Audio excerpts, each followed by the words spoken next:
Now I got to go paste that in Messenger.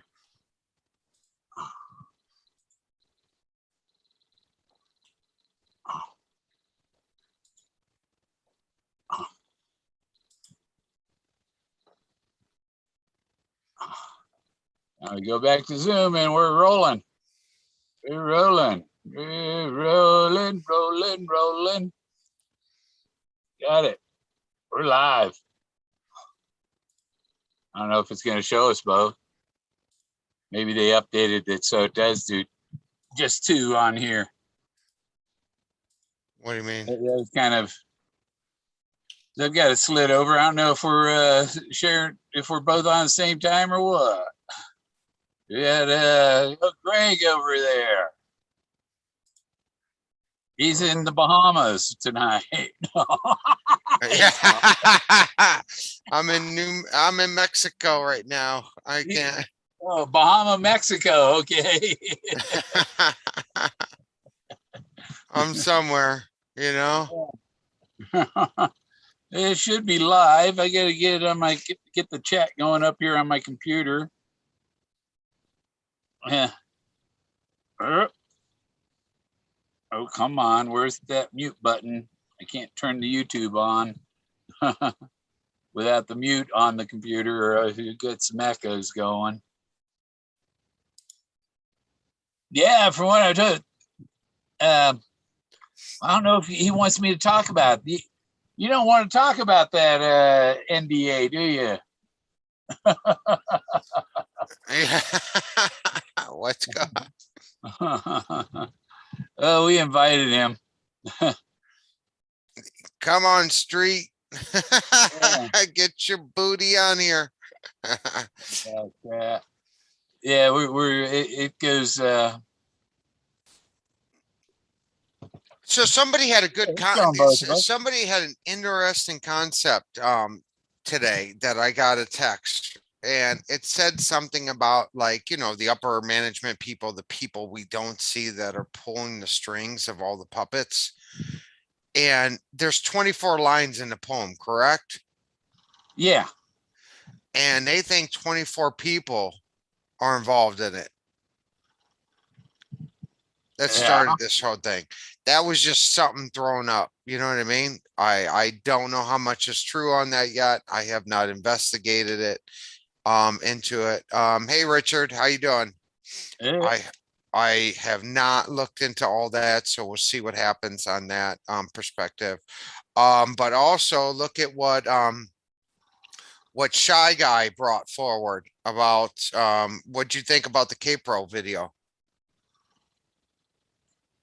The K-Pro, everything from her is just bullshit. Well, about the LLC and stuff like that.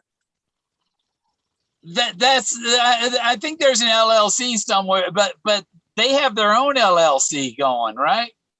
And it's Mike is from Michigan, right? And there's several. I mean, even Banana Nut Cake has the place to go in Michigan, you know? No, I hear you. We won't talk about that.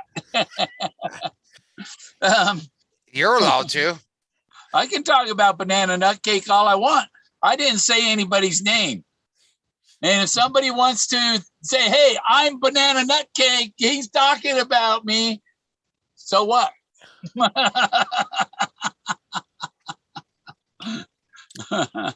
He's talking, when he says banana cake, he's talking about me. That's right. That's right. I did send Jason a link. Oh, good. Yeah. And I just text Luli and see if she wanted to come on. Oh, all right. Yeah. So did everybody? So let's show the clip of whatchamacallit, of the wheelchair. Want to, Bill? Clip. Yeah, you can go. Oh, I gotta activate that for you. Yeah, you gotta activate that for me. So we're gonna show the wheelchair because this was brought up, and And I wanted everybody to understand that Forrest specifically said a wheelchair will get there. There's Jason. Had to let Jason in.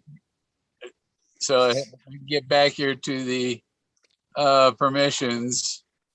Oh, where is it? More meeting settings. Join the meeting topic. Oh, Jack, don't bother me, please. What's going on, JJ? Hey, what's going on? Where do I find the setting for to share? Oh no, you got disabled. Yeah, I know. No, I don't.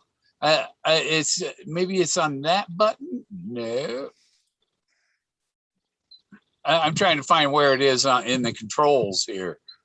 Security, that's where it is. Start video chat, share screen. There, that's turned on now. There, should be able to share now. Yeah, yeah. You know, I've said for a long time, you can see the blaze from the road.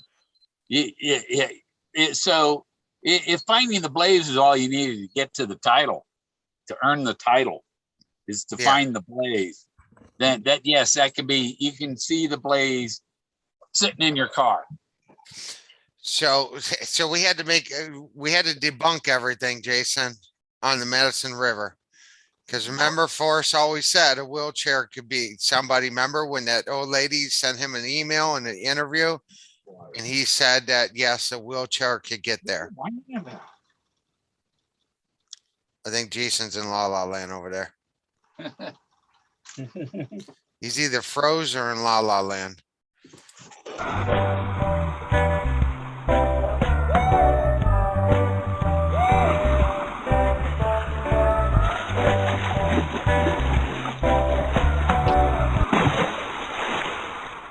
There you go. Then when you're a handicapped person, right down the Madison River. Does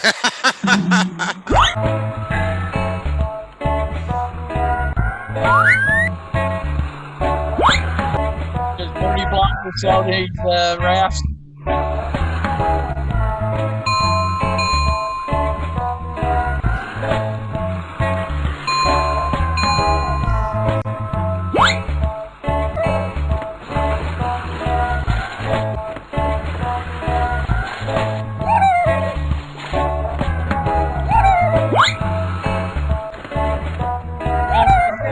Don't they have a power version?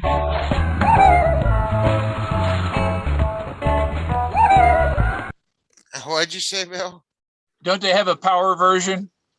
Yeah, no, I don't even know what they have no more. Hey, you know, I found this recipe for pig candy. It's fucking great, man. It's bacon. You caramelize it with brown sugar, but you can I like added coconut flakes to mine, and man, it's great stuff. I've never had it. Pig candy. Look it up. There's. Can I show you how to make it? Man, it's good stuff. Pig candy. Let me see. Yeah. Never heard of it. Yeah, great, tasty stuff. That's why Jack is whining at me. Pig candy, candied bacon, pig candy recipe, country cooked. How do you make it? Well, you take your thick bacon strips. You get a bag of brown sugar with brown sugar in it. Some have you put salt in there. You can put some other things in there like little chips of pecans or I use coconut. Caramelize of brown sugar over bacon itself is just to die for. Add a dash of pepper and hot sauce. Yeah. And you'll have a perfect sweet, spicy, and salty combination. Warning, you may not want to share. If you are looking for it. Yeah. Oh, it's good stuff. I never had it. Yeah. I'm gonna have to make it. Let's see what happens. So what's going on over there, Jason? You're kind of quiet. You on the phone? I'm still here. I'm just on a phone call. Can you hear me all right? Yeah, we can hear you. Oh, okay. No. Right. What the hell's going on with your volume? Yeah, I'm talking to K Pro right now, so hang on a second. Uh-oh. Yeah. Oh. Yeah. I'm just kidding, Greg. You're like, what the fuck? I just surrendered the well, I know she just emailed you a while ago. No, it's surrendered the remains of my pig candy to Jack. Jack is devouring the rest of the pig candy. Let me let you go and I'll talk to you in a little bit. Yeah. Later. Bye. Are you gonna stay up late or not? Oh, I'll be up at least till 10. All right. Talk to you later. All right. Bye. Bye. What's up, guys? Same shit, different day. Just getting ready for the show for Sunday so we could all have fun. So Shy Guy's got some interesting stuff. Bill's got some interesting stuff. I do. I got a fly swatter. Yeah, you got fly swatter? Yeah. Yeah. So Luli's got some interesting stuff. She wants to share some pictures and stuff like that. So it's going to be a fun Sunday for everybody. And then I will officially launch. So I'll say this on Bill's program. I will, yeah, you and your Illuminati. I will officially launch all the emails that has come in. So after Sunday, it will be on treasureseekersbrutaltruth.com. So you that got that paperwork filled out today and getting the LLC started. LLC is already, yeah, that's all done. So Good. we are everybody, we are officially now an LLC. Protected. So, protected and come on.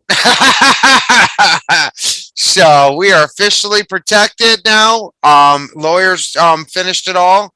It's all done. So LLC. So now Brutal Truth Treasure Seekers is now an LLC, and we're going to do it bigger than that. So I don't know how they're doing everything else, but we are officially an LLC.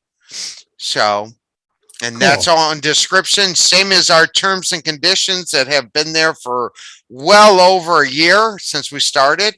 Terms and conditions have been down at the bottom. Watch at your own risk. We're not responsible for anything. Most people don't watch those terms and conditions. That's why I've had them for over a year. So, and that's why lawyers have them on YouTube channels too when they're talking to people. We're protected pretty damn good now. And we looked into the copyright stuff too, and criticism. When someone's criticizing you, that is not copyright. You're allowed to use their criticism of you to criticize them back. It's called tick. What do you got? Tick for tack. Yeah. It's called bitching. That's what it's called. It's called "You're Not the Fucking Dictator." Yeah, but I advise every channel, Bill. You know, Jason. I advise everybody that's watching this YouTube channel right now to officially start putting terms and conditions. Are we live? Yeah, we're live. What the fuck? I did not know that. Yeah. I thought this was like a private thing, dickhead. I didn't. Fuck. I wear my V-neck T-shirt, man. Like I thought this was like. No, it's on my channel. Oh shit! Yeah, you're not on my channel. Yeah, but you invited me through Brutal Truth. I invited you through Bill. Yeah, I can invite people. You fucking pricks. I didn't do it. Hi, Bill. Hey, Greg. Jason. Jason. Yeah, killing me, guys. Killing me. I remember names. You're killing me, Smalls. You're killing me. So I advise all YouTube channels, everybody that posts videos to now start officially putting terms. I said this before in one video, but start putting terms and conditions in your videos now. I've had it for over a year. Borrow from someone else. Can you get a copyright strike for using someone else's terms? No, you can't. Yeah, I would have never even brought that up if I knew that we're live. It's no biggie. I know, but I'm sorry. No biggie. Well, borrow from someone. it figures. Bill's got like 100 and something people watching. No, Hi, everybody. Glad to be on. How many watching? I don't know. It was 120. Now we're at 80. So. Oh, we're 80. Yep. But I mean, I just want everybody to, you know what I mean? I just want everybody to be safe and just start putting terms and conditions. There's websites out there that will make it for you. You don't need no lawyer to do it up or anything like that. Get some terms and conditions, put it at the bottom of your description. Just keep it down there every single video. Also, like Jason said, we are officially an LLC that was finally made by all the attorneys. So, and now we have a website. The website is live. We're still working on it. It's called treasureseekersbrutaltruth.com. That's live now. I got a question for you there, Greg. Yeah.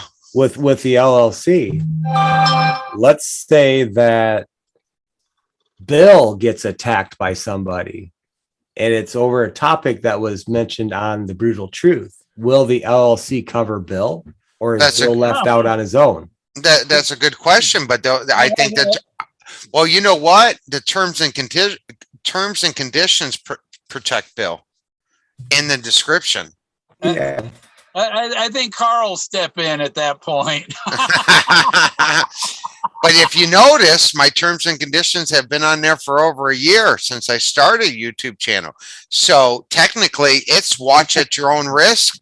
Anybody on the channel is not responsible for anybody, but nobody doesn't read the terms and conditions. This is the first time I've announced it, kind of really. I mean, I announced it once, but nobody got the hint. But this is the very first time I've announced, read my terms and conditions. You know what I mean? They've been there for over a year, and we updated it, I think 4 months ago, 2 to 4 months ago. Yeah. Yep. So good luck. I mean, and now we're an LLC. And what I could do though, too, Jason, good question. I could ask the attorney on that as well and see if I could just put people's names in the LLC when they come on the channel. You know, what would be a better idea is actually have the management corporation, like actually have the board mentioned in the LLC. Yeah. And anybody that comes on the channel. So I just put their name right on the board right away. Like before you even come on the channel, your name's already on the board to be protected by the LLC. Yeah. Well, hey, we got to do it nowadays. You know what I mean? Well, no, I mean, what was the ultimate goal back in the day? Back in the day, the ultimate goal was to be a bottleneck for future treasure hunts and actually, you know what I mean? And actually have a big one of our own. That was kind of the idea back in the day. And I think we've steered so far away from that it would be fun to come back to that, because right now people are looking for that adventure, you know. I'm just saying, like, it'd be fun if it got back to the roots. That's all. Right. Exactly. I mean, but things have changed so much, you know what I mean, over the course of the last couple years. It's only weird if you let it. It's only weird if, in other words, it's up to us to go back to the roots. Yeah, go back to roots. Hey, Galaxy, Glenna. Oh, how's everybody thinking? Oh, what's everybody thinking? That's what I want to know. What's everybody thinking? Because a lot of people have been like, I mean, I've seen so many fucking videos. I've been so busy. I mean, I've been busy in Mexico. I was in Mexico for a week. That was fun, though. I'll tell you that, Bill, Jason. That was fun. I had fun for a whole week in Mexico. Yeah. I got friends down there north of Mexico City I need to go visit. Yeah, I was in Cancun, so that was fun. All inclusive hotel, so that was nice. People were nice. I mean, relaxed. I mean, it Yeah, was very comfortable. It was the first time I ever went to an all inclusive hotel, though. yeah. I mean, not to pay for your drinks or your food or anything. That was, I mean, shit. I was like out of my realm. I was like, I don't have to pay for my drink. Shit, just keep serving me. I was like double fisting it. Yeah. I'm It's like, signed up. I'm signed up if I finish paying So, for it to go on a cruise and President's Day weekend Bahama cruise, and it's for my single RVers group. But anybody who wants to go, you know, you can get a hold of Norwegian Cruise Lines and tell them. Well, her name's Karen Cruz is my booking agent there, and tell them it's for a single RVers cruise, and because if I get 18 people to go, then I right, get a discount. You know, right. I get one, you know, one fare, like half of my room covered.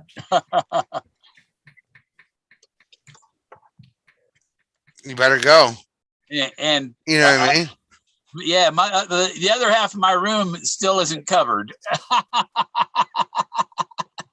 I don't have my roommate set up yet. I don't have anybody locked in on it. it's fun that there's folks on here they're trying to tell me exactly what an LLC is. Yeah, but And also my attorneys did something called an asset protection and everything else. well, and it separates you from the business is what it is. If there's an you have to have managers that meet every quarter. Like I'm on my second LLC. Like I get it, but yet I also get that I just claimed to be with the LLC and it protected me. So like I claim bankruptcy personally because instead of business wise, because if I would have done it on the business, they could have still got me personally. So I skipped that step and I went personal bankruptcy because I'm the ultimate bottom line of the LLC. And no, it does. It separates you.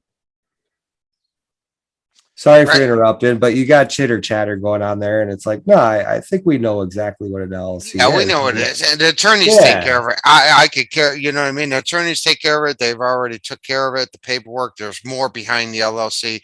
Plus they put in there that I'm comedy, I'm media, and I'm news.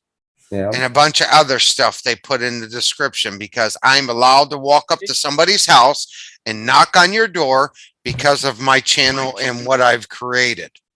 You see where I'm coming from? So now I'm officially allowed to put on a media badge and walk up to somebody and record them, just like the news does. I think the Fourth Amendment already gives that right to us. Well, yeah, it does. But this also officially gives me the right to show my credentials as well. You see where I'm coming from? I think you should be listed as a critic also. Uh-huh. I don't know. It was paragraph. I didn't read the whole. I haven't even went through the whole thing, Bill. There's so much the attorneys wrote in there. If you're a critic, you can be critical. Yeah. You criticize, and it's like if you criticize somebody, that's not bullying and harassment, especially if it's somebody who's been on national news. You can criticize any news article you want, and somebody's been on national news, they've opened themselves up to being criticized. And anybody that steps into a limelight does, they're going to get criticism. Well, yeah. So think about that, Bill and Jason. I've been criticized about my past. Do you think I give a shit? Yeah. You don't see me worrying about it. I mean, I know my past. Who gives a shit? You don't see me sitting here like, hey, hold on. Let me go after this person because they criticized my past and brought up some shit that happened 6 to 8, 10 years ago. You know what I mean? I don't care. You could keep coming at me for, you know what? You know what the whole problem is the more you criticize me, the more you make my channel bigger. Oh, I said that earlier today. I said, you know, most is interesting and entertainment is watching Miss Barbara. Like I am obsessed. I've watched her videos like 5 times today. Like I can't. Well, I don't know. It's so ridiculous that it captured me. I'm a big fan of you, Barbara. Big fan. Yeah. Well, honestly, and you can't tell me, Bill. You can't tell me that you didn't watch your videos a couple times. You know, I watch them. I try not exactly. And Greg, you can't tell me you didn't watch your videos a couple times. And everybody in the chat room, she is like the best entertainment out there right now. I want to know when she's stalking me and bullying me and stuff like that, you know?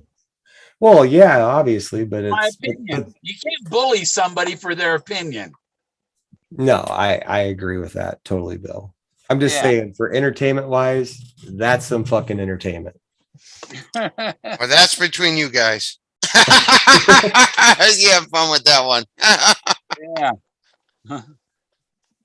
The Ghost Dancer was on last. Are you going to come in the room, Ghost Dancer?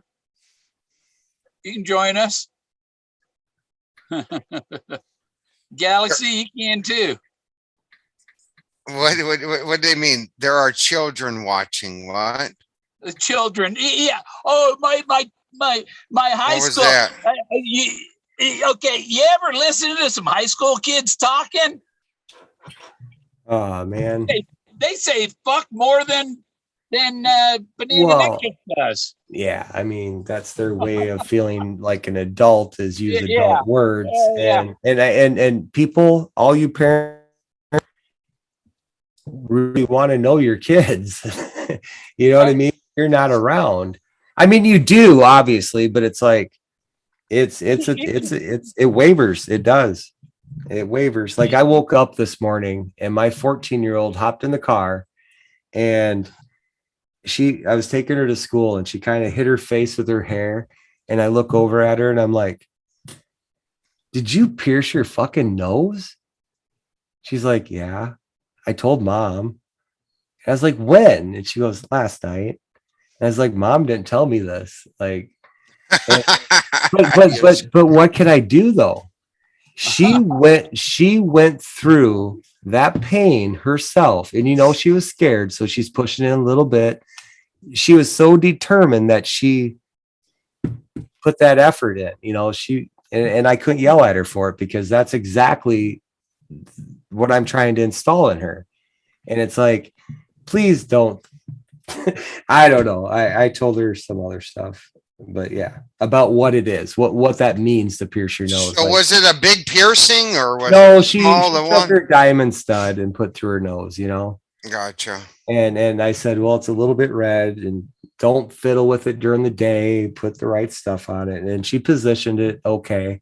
But the little shit endured that pain because she wanted it done. And she actually paid for it. I couldn't say anything, you know. I couldn't say anything to her. Nose piercings lead to what? well, and you know, it's an identity. It's an identity thing. You know, it is. It's an identity thing. And she's a 14-year-old girl wanting to be noticed. She's a freshman in high school. She just wants to be noticed. And, you know, and we talked about that a little bit too, you know, and it's like sometimes it's good to be invisible though. And I wanted to think about the other side. Like it's good to be invisible. And of course I use my truck as an example. I said, remember back in the day when we drove the big fancy trucks and it's like I had something to prove? She's like, well, yeah. And I said, well, look at me now. I drive this rusty piece of shit because I don't care what people think anymore. I don't want to be noticed. And I'm trying to get that to her as well. But that's a whole nother topic. I unintentionally accidentally pierced my tongue at Planet Hollywood in Orlando eating grouper. I was going to say shish kebab. Eating a grouper, and the bone went right up through my tongue, all the way through my tongue, about an inch back in my tongue, and all the way up through my tongue. Ah, shit. I bet that was a surprise. That was before we had cell phones with cameras. Because if I had a cell phone with a camera, I would have got a picture of that, and I would have owned half the restaurant. Been partners with Arnold and Sylvester and all them guys. Is my mic better now? Somebody said my mic was too high.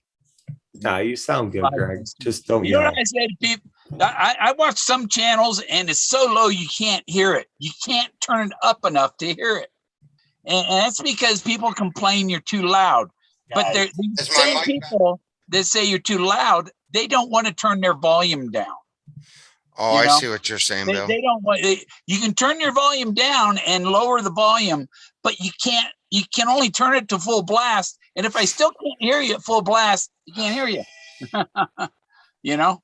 All right, so we got so are you watching the chat, Bill, or no? We got Granny in the room. We got Galaxy, Shy Guy, Ghost Dancer, MS, Dizzy Dean, and come in. Yeah, Big Whoopie.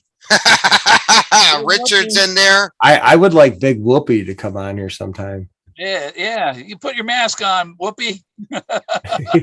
Well, Bill's got the link up there if anybody wants to come on. So anybody can come on and ask questions if they want to ask questions. Oh, you need the Zoom app. Yeah, before Sunday's show. I mean, you guys could come on, ask questions. I'm here. I've been investigating a lot of shit. I think eventually by the middle of October, I think is going to be that it's going to be over. The real Jack and the real Finder are going to be announced by, I think, middle of October. I'm going to tell you one thing. If that treasure chest gets sold, nobody's going to find out anything. Just my opinion. Yeah. It's going to be one of those solves that nobody ever find out in history. It'll go down in history as nobody will ever know the solve. As a legend. Is rumors about it being auctioned and things of Fenn's being auctioned, but I have not seen any evidence of that. But I'm surprised nobody is going after Jack Stoof like I have in the family. I mean, nobody, I'm not going after, you know what I mean? Like nobody's doing the legwork to really go knock on doors. So let's make a parable here. Is that not the same thing with Barbara in the lawsuit? She jumped out, she attacked right away. I think that was to defer other people from doing that. Why would we do it when someone else is doing it already? And I think that's the same thing with you. You're out there doing it. No one else has to. People are fucking lazy, man. Yeah, all I'm doing is knocking on doors, showing pictures of people if they've seen this person or any questions. That's all I'm doing. I'm not doing nothing illegal.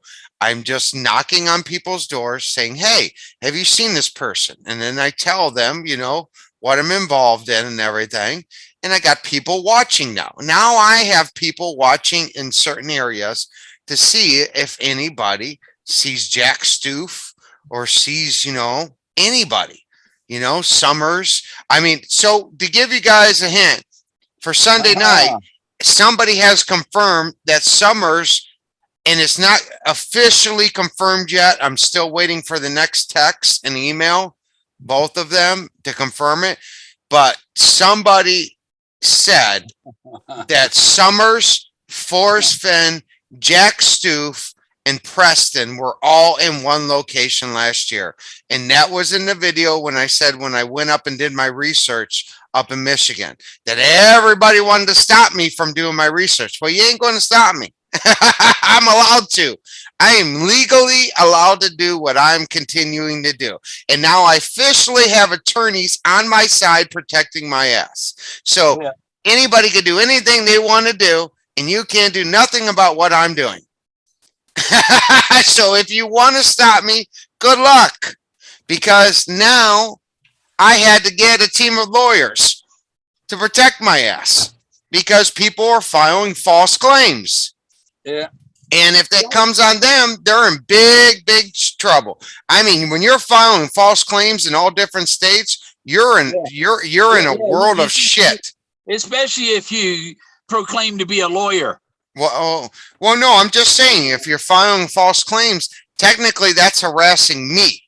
Yeah. And that's all I'm going to say there. You're harassing me and following me. Yeah. In a way that actually hurts your personal life. Like correct. Affects it. You know, correct. like, you know, people say that harassing, like I still kind of stand my ground. I understood. I was shown how bad it could get. But the bottom line is I can turn this off and never turn it on again. Right. So is that really harassing? I think the word harassing has been like, it's been like, it's softened so much. Like, no, the word harassment means you're going to get your ass kicked, and I'm going to put you in the state of fear for physical damage. Correct. Which physical damage means your personal life being affected. That's harassment. Yeah, internet harassment. It's all third party hearsay. Get ready, folks, because in the next 10 years, that's exactly what it's going to be all about. You don't think all of this is going to be combined and thrown in your face to get in under your skin? Yeah.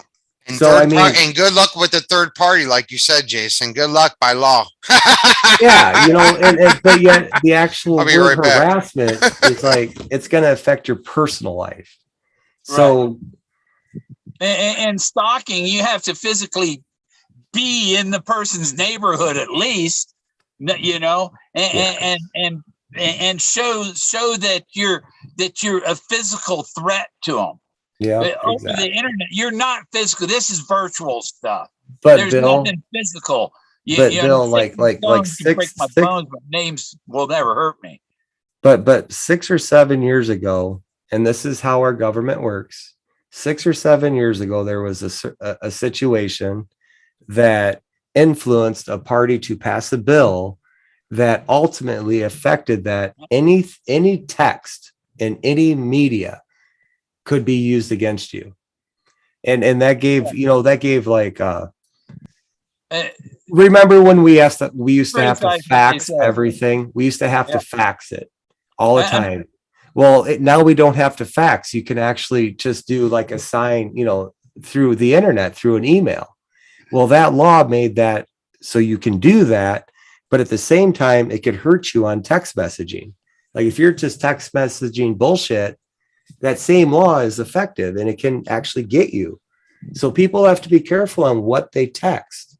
Yeah. I don't know if that applies to voice though. I think it's just text right now. It could be applied to chat too. But Shy Guy wants to know, has anybody received a notification from the attorney that they are named beneficiary, even if it's just a Bell or Kachina doll? Nat. I haven't got a notification. How the hell are they going to notify me? In the mail? They're going to show up with a helicopter, a limo? What? You know? Is it going to be an email over my YouTube, over my Facebook? I don't know.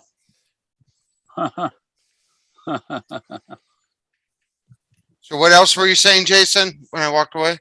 I don't know. I was just talking about the whole texting law.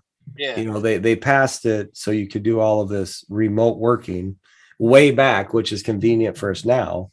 But that also can be used against you for the texting. And I said I didn't know for sure if that went along with voice. Like, I think you still have the right to be a telephone tough guy, I think.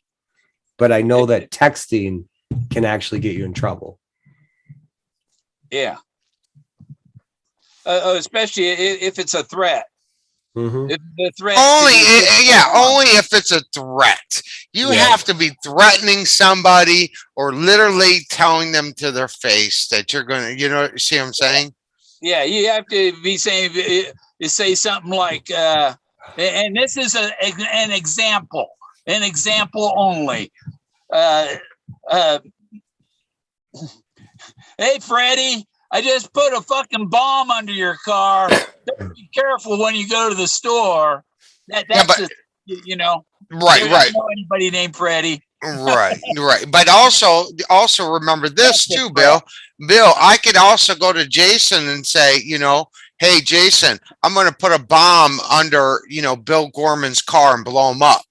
That is not against the law because that's a third party. That's a third party. Like that. But and the FBI is going to put a probe up your butt. But if you were to put that in text, the law is so new, it hasn't been refined down to that level yet where it has all the branches. It's new, so it's very vague. So if you went third party in text, you could probably still get convicted because it's a newer law. And all these laws are going, I mean, look at our president right now. There's bills being passed left and right now that is just chiseling away at our constitutional rights. But it's in a way that the masses believe it's for their benefit or their protection. But look at the other side of the coin. There's two sides to every coin, and it could be also used against you in other situations. Right. Exactly. And Ghost Dancer Radio said questioning minors is against the law. Putting minors on the screen without their parental, yes, and showing their face against the law. Correct. That might be very, and see, this is where it gets into those little branches. But you remember they got paid. You were in the public eye. You were on the street curb. You can talk to whoever you want. You can video whoever you want. Yeah, exactly. So you were in that public eye. If you had asked them to come into a private closed door office and ask them questions, I'm in trouble. In trouble. But on the street, no, you can do whatever you want as long as it's in the public eye. Exactly. So I disagree. Hey, you don't think I know the law before I even step foot on somebody's property? I mean, I already know the laws, people. I know what I can do and what I can't do. And first of all, to even throw that up I mean, it's just a concern, but to even throw it up, think about it in the perspective. I want people to think about this. Okay.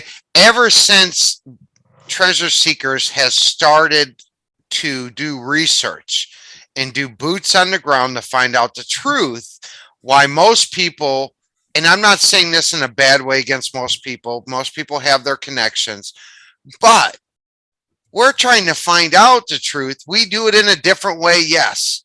Do we? I mean, yes. Do we knock on doors? Yes, we knock on doors. We ask questions. Have you ever seen these people? What's going on? Things aren't adding up. When you have a police officer and a sheriff that says something is fishy in that community, doesn't that throw up a red flag to you guys? I mean, and think about this. Ever since, yes. It's a swinger community. Yes, that's what I'm saying.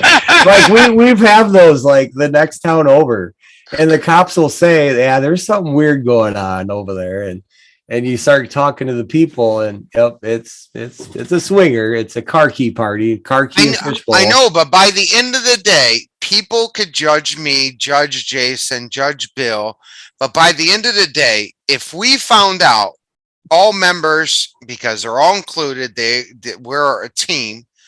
If Treasure Seekers found out the truth of the 9 clues, I guaranteed you all would be jumping in this fucking chat, left and fucking right, wanting to know the 9 clues. Am I right, Jason? Am I right, Bill? Am I right, Bill? This is your show, right? For the record, I did not agree to those terms. We are not partners yet, Greg. Yeah. For the record.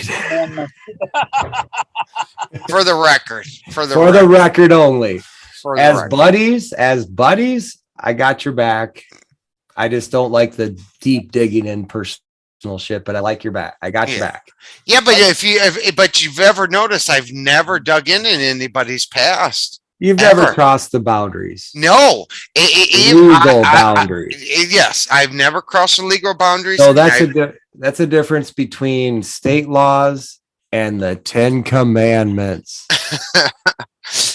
But right, Jason. But am I right? I've never dug into anybody's past and publicly announced their past. Nah, I mean nothing that wasn't already public. So right, other people might do it, but I have not done it. They might have done it on my show. I have not done it. I don't even support that. Like if you look back, but yet I agree, it's not illegal. At least, yeah. Hey, it's not my thing. I don't care about all right. of it. And it's the same as Bill walking up to Shiloh's house, knocking on his door and talking to him. Say, hey, I just want some answers. If Shiloh tells him, get the fuck off my property, he's got to get off his property. It's that simple. Every house has a doorbell for a reason. Exactly. I have no idea where Shiloh lives. But you're right. And I actually, when I was in West Yellowstone, I was asked to leave a property from someone that I suppose I could just wave to. And I just said, okay. And I went out and I parked on the public street, and she came out and she was like, you can't park here. And I'm like, what are you talking about? And I was like, I'm in the public street. And she's like, well, you're blocking the view for this. And I was like, oh, I didn't know. She was one of those people that you could not talk to and reason with. So I just moved. And some people are fucking ignorant, Greg, just so bad. And it's like their mind is so gone that they honestly feel that the things that they do is right. And it's like, at that point, I can do nothing but feel sorry for them. But at the end of the day, I mean, Jason, I see what you're saying, but at the end of the day, it comes down to, we all got fucked. Some people might believe that Jack is the finder, and that's fine. You know what I mean? If you want to believe Jack is the finder, that is fine. But a lot of people, I would have to say more than 70% of people believe they got fucked. And that's, that's my opinion on that. I mean, I believe there's, after the research, and I'll go into like Ghost Dancer said, wow, you defended that well. But in my opinion, you have to be desperate to go question some minors. Well, let's put this in perspective. You haven't seen all the videos because there are adults. We question neighbors as well. So you haven't even seen the 10 video clips of adults that we talk to. You're only talking about something that is small. You're only talking something that's 10%. Why are you looking up here? The joke's in your hand. Small. The joke is in your hand. Why are you looking up here? I love writing that above urinals. Why are you looking up here? The joke's in your hand. Here, come on. You know what I mean? I mean, that's the whole thing. Yeah, nobody has seen all the videos from the neighbors yet, still, because so much has been going on for the last month or two. Nobody has. That's why I formed a website now where we can release the emails, start releasing the video clips soon, and everybody can see them for themselves. It'll be fun. I got a question for you, Greg and Bill. Bill. Yeah, I muted myself for a second to put it on my phone. So, Bill, you're the most stubborn, hard-headed fucking searcher in the search. All right.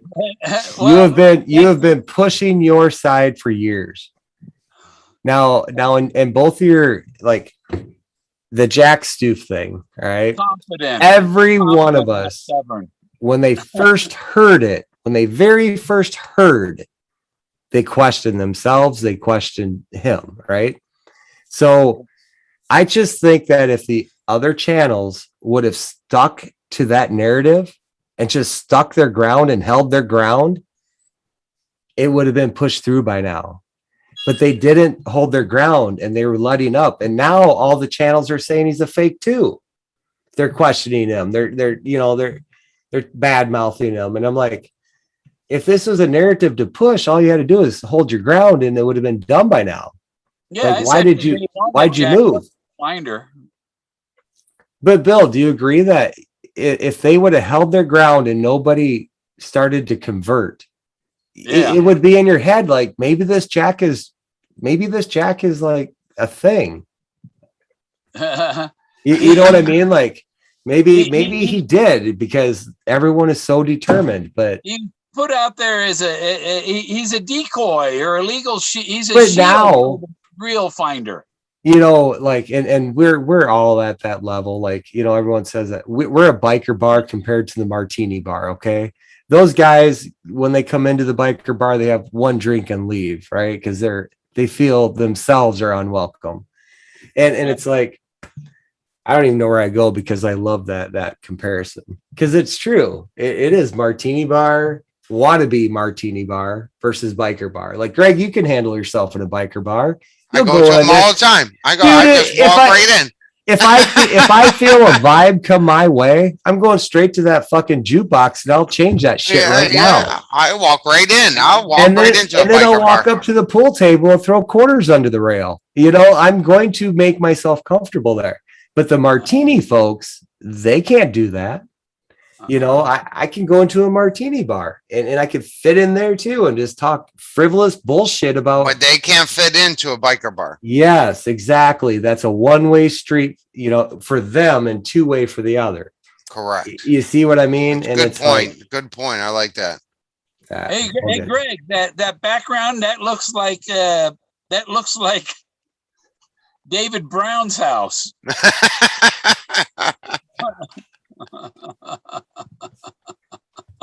You like that background?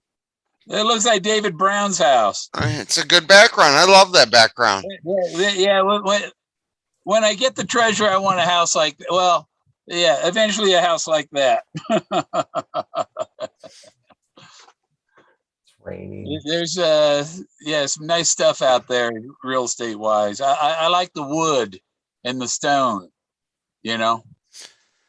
It's getting winter time, Bill. What the fuck are you going to do for winter?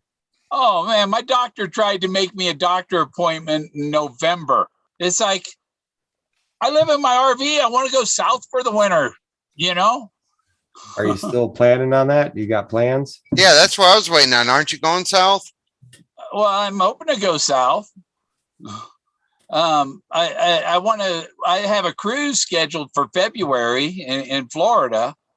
But I don't know if I'm going to just go travel in my car and leave my RV here, you know? Dude, you should have a separate YouTube channel for you traveling in your car with Jack. Like, yeah, but I don't have the number of subscribers to live stream that. I mean, that would open up the door for like all those people that there's a lot of people that are traveling like that. My art, but I can't live stream on there. Yeah. I'm going to Vegas soon, but I won't say the dates when I'm going. You play poker? I'm going to Vegas so soon. I'm going to have fun. You know, I'm going with a bunch of people. So there's probably about what are we at now?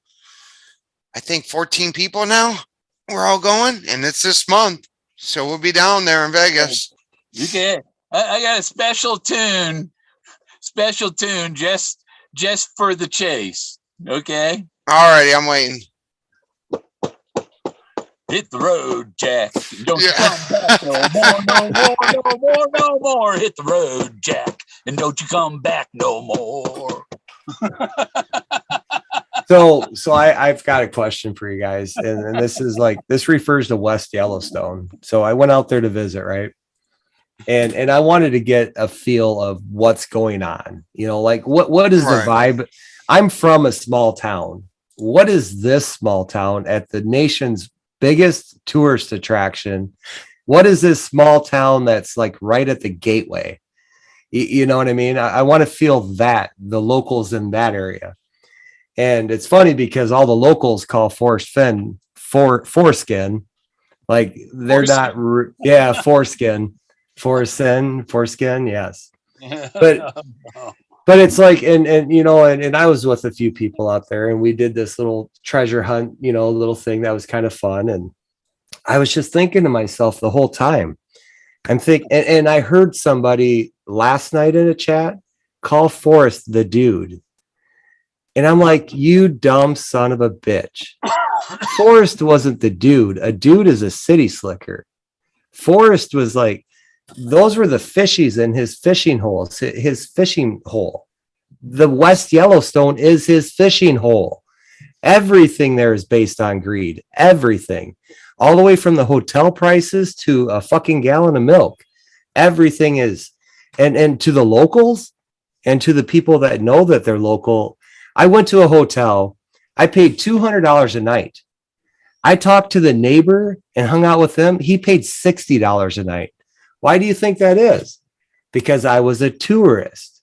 You know what I mean? That was Forrest's fishing hole. And so I started, I had a blast there in my own head.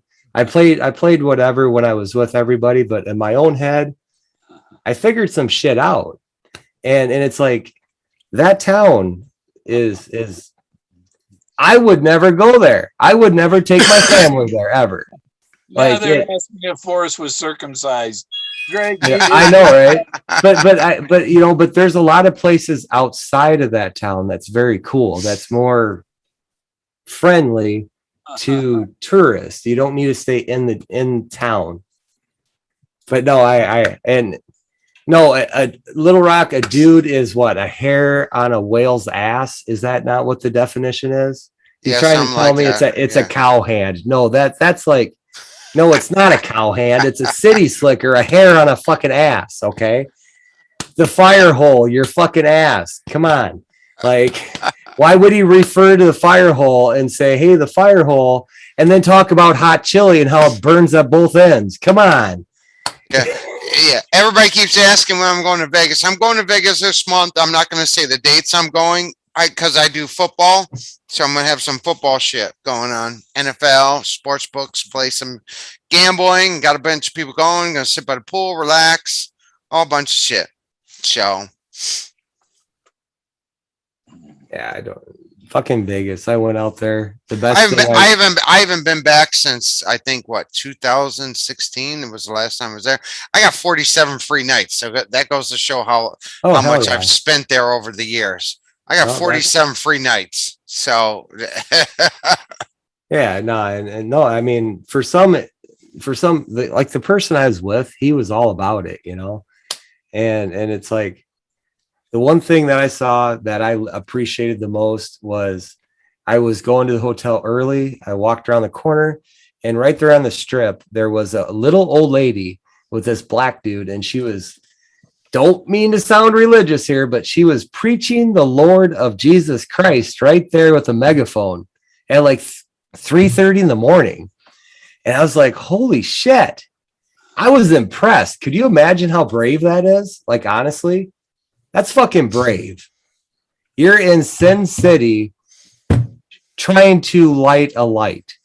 That was fucking awesome. And I hung out with them for a while and sat on the bench and just watched the environment around. That was cool.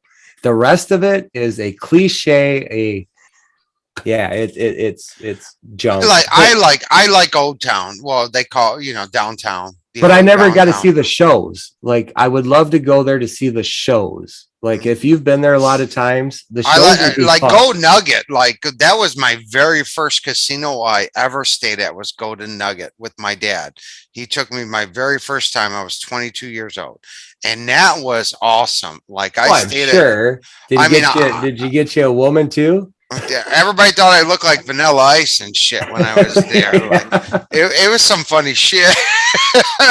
I had fun. You know what I mean? Like, and I don't talk about the first time I went to Vegas. I had a friend that lived here, moved to Phoenix, Arizona, started a real estate company, went to Vegas. His name was Sugar Shane.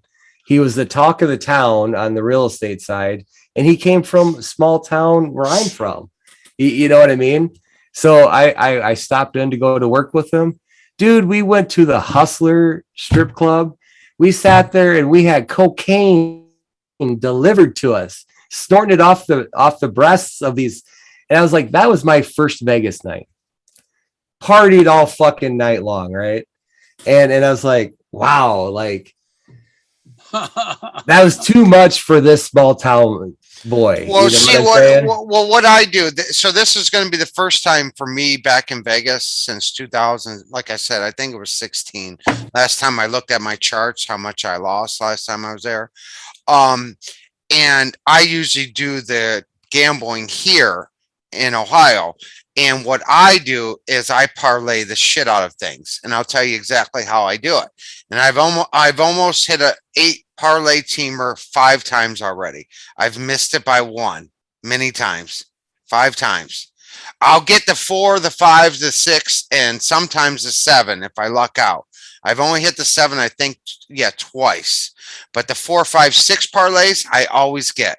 And this is how I do it. So what I do is I take all the teams that have won 2 times in a row with the point spread. Okay. They have to win with the point spread. So I mark all those teams down that won, and I bet against them to lose. So I'm betting against them. And now I take all the teams that have lost 2 times with the point spread, and I bet for them to win. And then I calculate how many are in that parlay, and I bet all those teams for all the winners. And I bet them all straight up as well with the point spread. So say if I have an 8-team parlay, I will bet them all straight up with the point spread, all 8 teams individually. And then I'll take all 8 teams, parlay them 1 time, and then I'll take 7, take 1 team out, and I'll mix them up.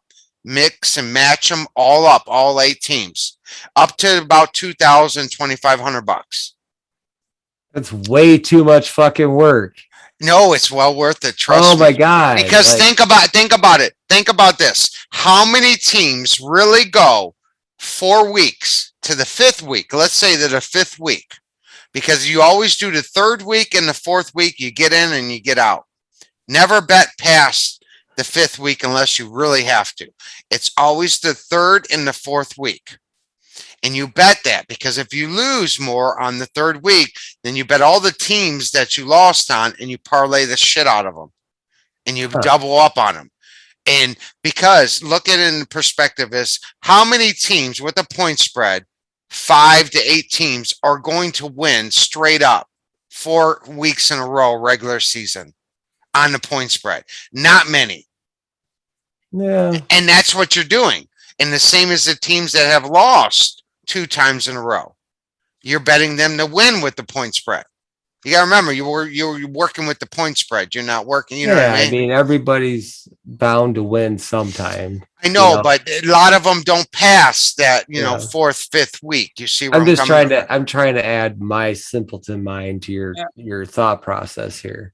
Mm-hmm. Like, I personally enjoyed my first kiss. My beginner's luck. I enjoyed that. What? No, it wasn't a sibling. But my first kiss, my beginner's luck, like I would rather recreate that over and over and over.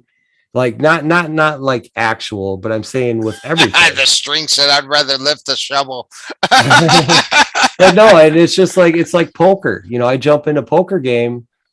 I feel in my heart it's the first time I ever played poker.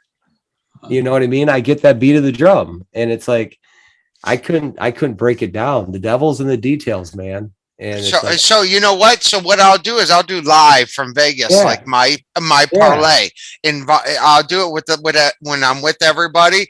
I'll show all my tickets like to everybody, and you can watch the games. See, I had a friend that worked at a casino as a security guard, and he just sat around and watched. And he did this for years and years. And he was a DJ as well. And he came down to every 30 minutes, your luck will change. You can only hold like your attention span. You can only hold that good feeling. Like he observed, like he was a people watcher from, and he said every 30 minutes, like if you hit it good on a slot machine, get off it for 30 minutes and then go back. Like, and he tried to break everything down, and I don't know where he's at today, but maybe there's something to maybe there is a system that you're figuring out. There is a system, and I'll tell you, like I used to I used to be a part of a company that used to run a gambling site and all that, and they fucked me. They ran off with all the money. I got fucked. I mean, I almost got in a lot of trouble. I mean, because my name was on it. I mean, we're talking millions upon millions of dollars. I could have got fucked if it wasn't for everybody knowing who I was and everything. And I talked to everybody. I mean, I literally could have got screwed. I mean, I ran a big fucking sports betting fucking thing for a long time. And these people ran off with all this fucking money. We're talking 50, almost $100 million. They ran off with it. I mean, it fucked me. You want to talk about an asshole puckering up so bad? You want to see somebody get scared, and it takes a lot to scare me. And I'll tell you, it was bad. It was really bad at one point in my life. I mean, because I'm sitting here and I'm thinking, you know, I'm good at sports betting. I was doing a great job, making a lot of people money. And then I had these people run off with all this fucking money. I had to explain to these people. Well, like you said, if your name was on that paperwork, you could have gotten in trouble too. So, I mean, well, I was the guy that was the sports guy that did all the picks. So my name was on it. But then when I sent out a mass email to all the clients and everything, they felt bad for me. They felt sorry for me because I wasn't going nowhere. I wasn't hiding anything. You see what I'm saying?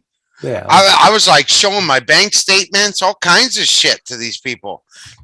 And then they found out that they ran off with all the money. What happened to them? I have no clue. I have no clue after that. And I got out of the sports book, you know, industry after that. I literally just got out. It was bad. It's very bad to be in, you know, that's why it's better just to do it on your own and maybe tell a few friends and stuff like that. But other than that, don't ever get caught up in the sports betting world. It's a bad thing. It's a very bad thing. Oh, I'll tell you about this thing here. Okay, once upon the Nile, the Epic of Moses. Well, a year before Once Upon a While, this came out. Hey. It's a Muslim site in Malaysia and stuff, but it's Once Upon the Nile, the epic story of Moses. All right, Once Upon the. I don't make this up. This is out there already. You know, I'm not making it up. I got 100 freaking ties that ties Moses into the poem and the book and his story. Can I say a bad joke? Don't put the Nile is more than just a river in Egypt. You like that, Bill? He's like, fuck you. Yeah, we had one of my hometown, Fremont. We had a Niles district, and you know, area. Hooley said, "Thank God I knew gun assembly." Went to bed in a private room, woke up with a guy doing coke off my belly. Weirdest weekend of my life. See, we all have had weird weekends. So you were there, Hooley. Yeah. What the fuck? I knew we were connected somehow. I mean, I've seen a guy tear down a penthouse and walk around in a horse. He paid $2.5 million at the Hilton to have that penthouse wide open front door. Okay. They came up toward the fucking entrance down just so he could ride a horse. And all he did was coke all night long in a fucking diaper. That's all he did. And strippers all over the room. I mean, this is what, I mean, like, I'm like sitting there like, holy shit. Oh, yeah. And I missed my flight and everything the next morning. I passed out at the airport. Yeah. Uncle Titus brings up that Forrest died on Grandma Moses' birthday. And that reminds me that Peggy died on Charlton Heston's birthday. Jeez. I do agree with Moses. And the part about Moses I agree with is when he struck a rock and water came from it. He struck a well. So I do agree with the Moses part, but I feel it's, in my opinion, it's more towards the well. the rock was on a mountain, side of So, a mountain. yeah, and to me that means that Moses was being referred to a witcher. He would grab the willow tree and he would witch for water. The water well is what counts here. That's the true gold in the chase. He didn't hit it with. They say he hit it with his rod, or his manhood. He struck it with his manhood, with his penis, and the water came out. They call him Long Dong after they were done. Well, there you go, Long John Silver. Forrest mentioned that the guy Long John, some guy Long John or something. It was a guy in Santa Fe, right? And was Long John Silver. Are we talking about Long John Silver? Are we talking about seriously? Like, we're going 1982 on this shit or what? 1934 version of Treasure Island. Long John Silver was played by Wallace Beery, and Wallace Beery came in to buy bullets, and Forrest wouldn't sell him any bullets. He wouldn't sell Long John Silver any bullets. Really? Yeah. And I know that. Movie Treasure Island. And Long John Silver said, he's pointing at a rock. If those be his eyes and that be his nose, why his nose to his toes Uncle points the way Titus. to the treasure. Uncle Titus, but Jesus was. But Moses, but it was told Moses was never allowed to cross into the promised land. Is that true? But Jesus was. Well, Forrest was playing the part of Moses. And when I told him I found his Moses halfway up the bluff, and I found his Buffalo Cowboy car, and because the Moses on the bluff, that's the spiritual thing as above, and the Buffalo Cowboy car is so below, and in the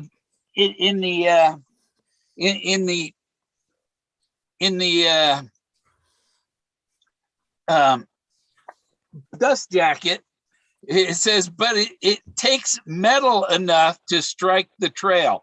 Metal. That Buffalo Cowboy car is made of metal. He found an aluminum tomb. Well, you can't find it's not exactly what it's similar. It's a subtle. So it's just another metal. Steel's another metal. Aluminum is a subtle hint. See, for you, it's subtle. For me, for you, for me, it was deliberate to let people like you think that. You see what I mean? Like, and I'm not saying anything bad. I'm just saying, like, the word metal stood out, and it's like, but it stood out with a big light, and it's like, okay, let's go a little deeper than that, because I agree with you. I do totally, but I just think that was intentional to catch people's attention. Right. Incoming. You got him. I gotta close my door. my cat's been lonely. I haven't seen my cat in over a week. Your cat would love the moths that have come in here.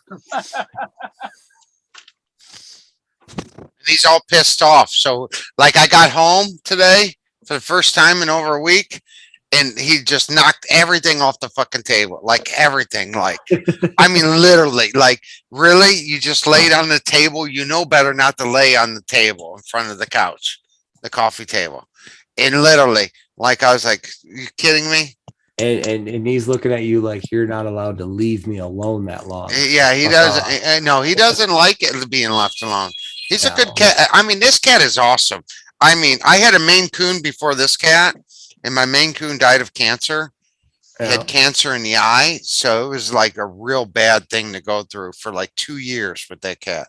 Like, it was just, I can't even explain how nasty it was with the cancer and stuff. So my cat, and that was my first Maine Coon, and I spent $800 on that cat. I love that cat to death, and her name was Bassett. Because I named her after, Bassett. The alligator. Come on now. No, Egyptian cat. That's what they name Egyptian cats. Was Bassett? Bassett. Bassett. B-A-S-T. The lioness? Yeah, the cat that's in Egypt. The cats that stand up. So I named So the Maine Coon. So every time I would pull in the driveway, that cat would know right when I pulled in the driveway. Literally would come running right to the window like a dog.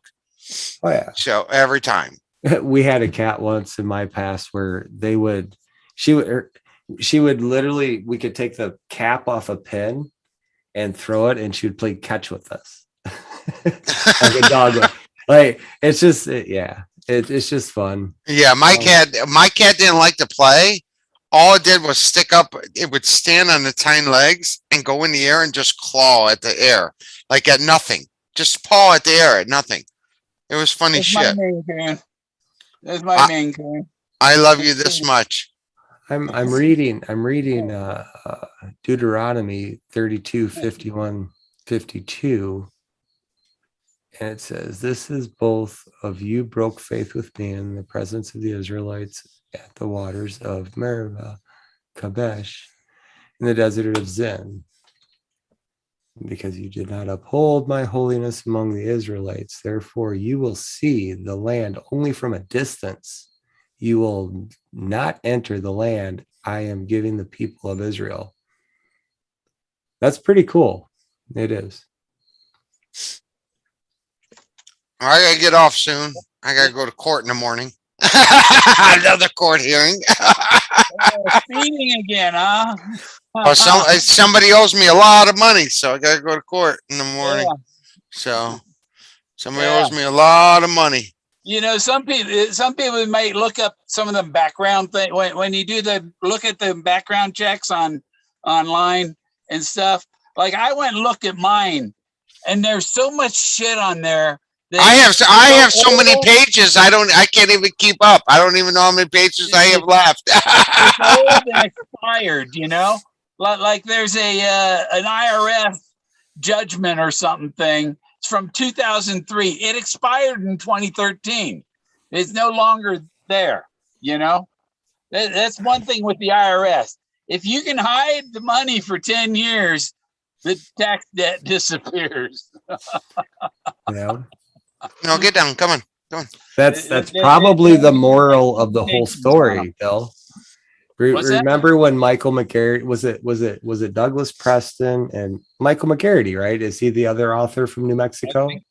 He was rated Santa Fe's #1 writer there for a second, and Forrest said, like, I can't imagine why. But didn't he say like it was all about the taxes, and then Forrest or someone said something Texas? Were we talking about Texas or taxes? So like that's a good point that you just made. The chase lasted 10 years. If there's a 10-year, what's the word I'm looking for? Statute of limitation on it. And that makes sense. It kind of goes with it, right?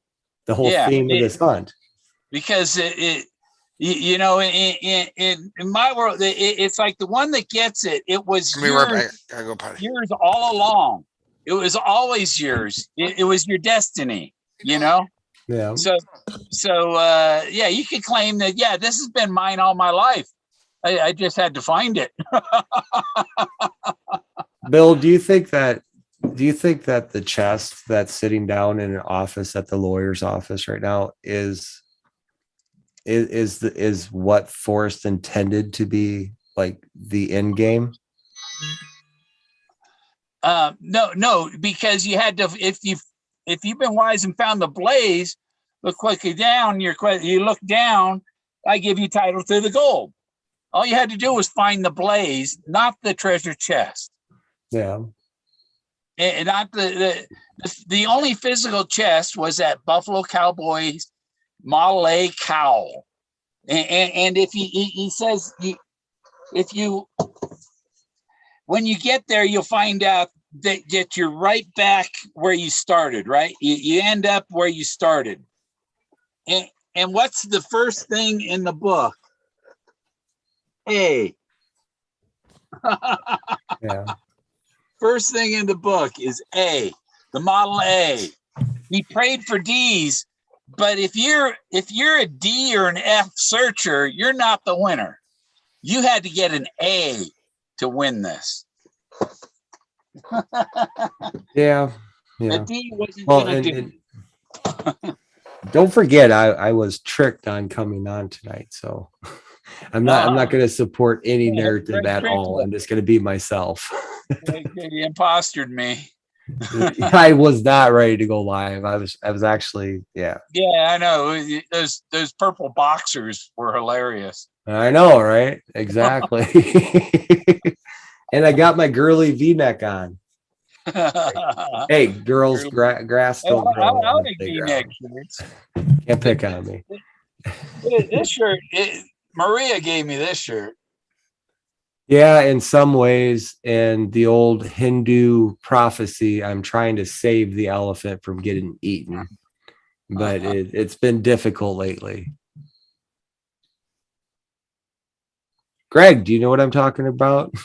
No, I'm looking at something that was a sign that somebody like.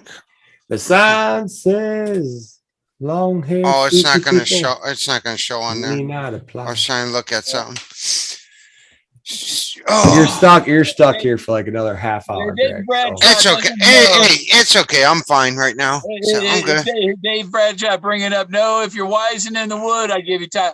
The Buffalo Cowboy car was in the D of the word wood. All you got to do is look at Google Earth, where I said Tucker Ponds, and you'll find the wood is the word what? W-O-O-D is cut out of the forest. Didn't you carve blaze on the wood that was burned as well? I think you did at Tucker Pond. No, that blog that says blaze on it, the blaze. Yeah. No, that's over by on Mount Ouray. Oh, I thought that was Tucker. I remember you. No, it's on Mount Ouray. That's where I got my my piece of redwood, petrified redwood there. Yeah. And what it was that there was a forest fire. That log laying there, and there was part of the log was charred, and I took a piece of charcoal off of it, and I wrote the blaze on it. I wonder if anybody else has found that, or probably been washed off by rain and stuff. So Greg,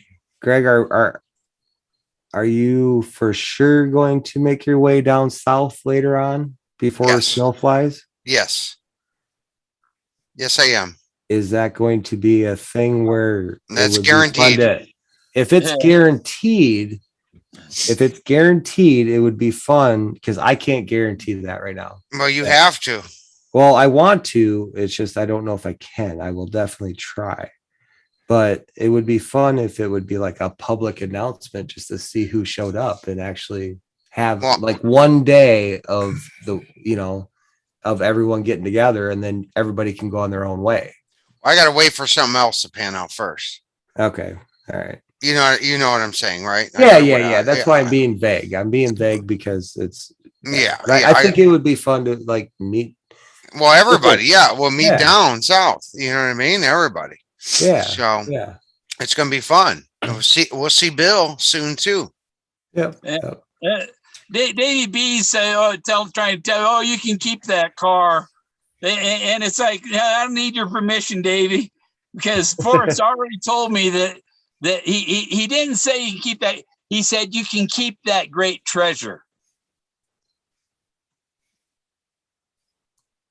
What? Say that again, Bill. The Buffalo Cowboy car, great treasure.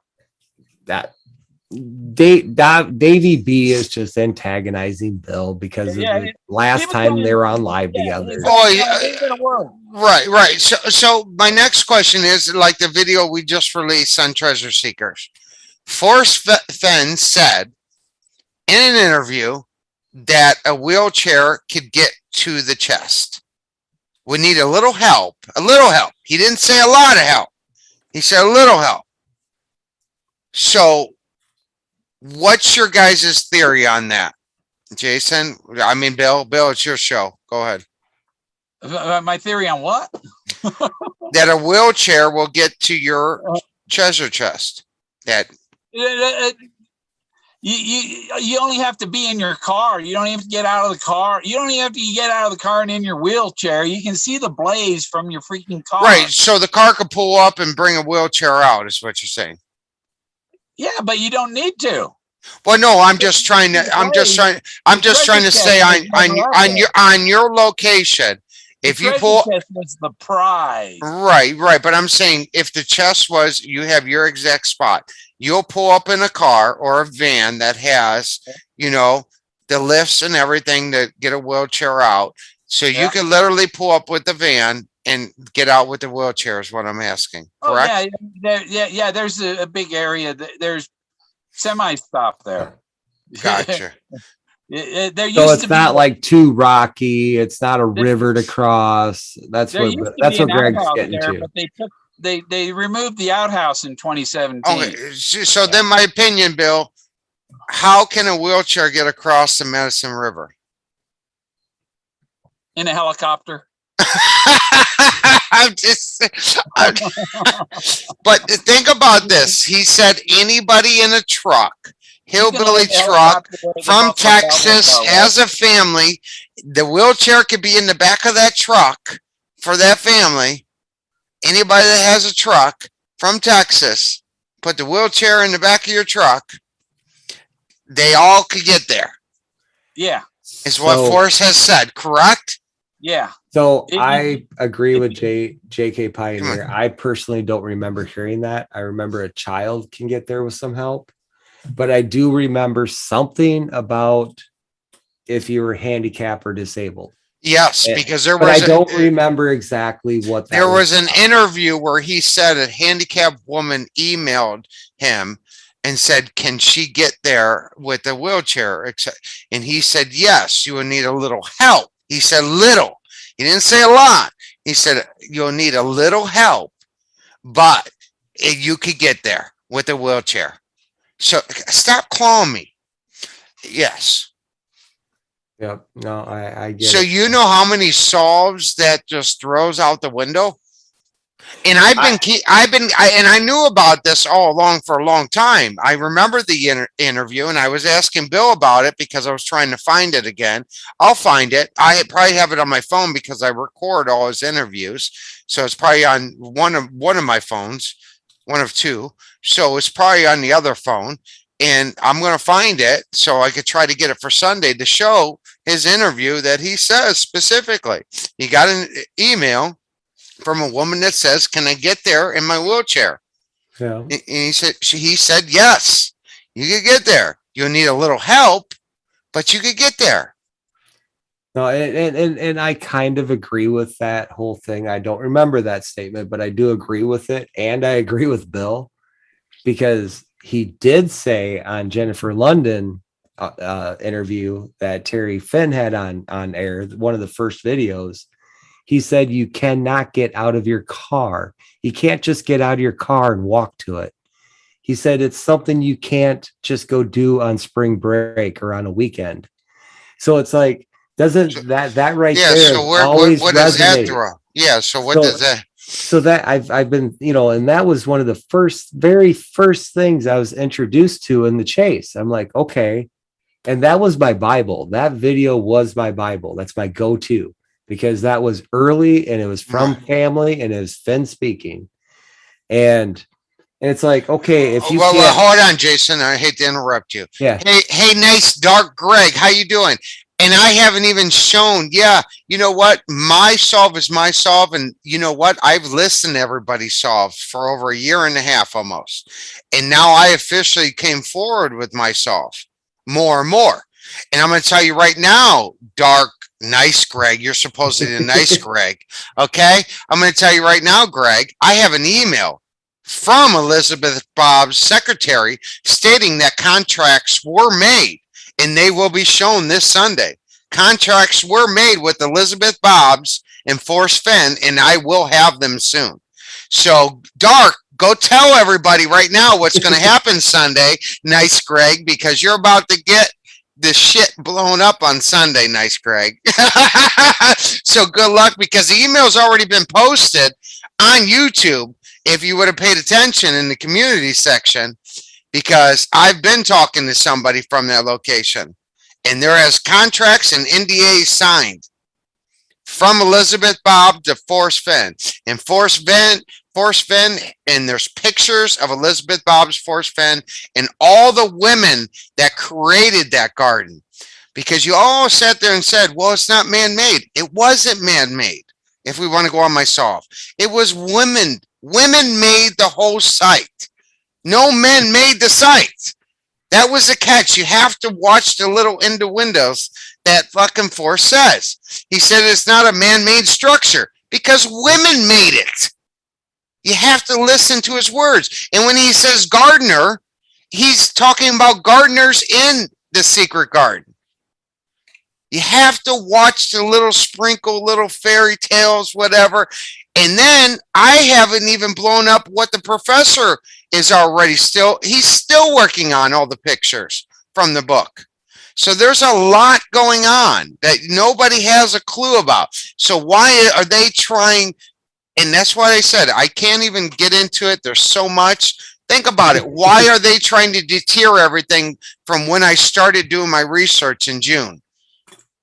Why are the day you waved at that camera? It's the day I waved at that camera. It's the day I knocked on people's doors. It's the day people are trying to discredit me. You could discredit me all you want. It doesn't matter. I know my past. I could give two shits. It's not going to hurt me. I have thick skin. Yeah, I didn't give two shits. And then when he talks about the alligator, I mean, you guys are not going to win that battle. And then with the wheelchair, I mean, come on, Madison River. I mean, who would pick? I mean, that's just my opinion, though, guys. I mean, it's my solve. I finally just recently now just coming forward more and more with my solve. That's all. That's all it is. I've listened to everybody's solve on my channel, and people that have called me crying all nights, all night long. Now it's my turn. I gave everybody else a turn. Now it's my turn. That's all I'm saying. Just let it out, Greg. Just let it out. It's just my turn. Let it out, buddy. Let it out. Let it out. Let it out, buddy. It's my turn. Here. And give me a hug. Give me a hug. But you're all going to figure it out when you see some emails come this Sunday and all over the website that I just launched. So now you're going to officially see some shit. And then you're going to see some shit from Forrest Fenn to Shiloh that was misplaced to other people that it was supposed to be sent to. So you're about to see a lot of shit. Are you going to show that? Yeah, I'm going to show all that shit. Oh my God. That's about fucking time. Yeah, I'm going to show all that shit. That, you know what I mean? Because Forrest was talking to Shiloh, and Forrest was sending emails to other people that he didn't even know he was sending it to people.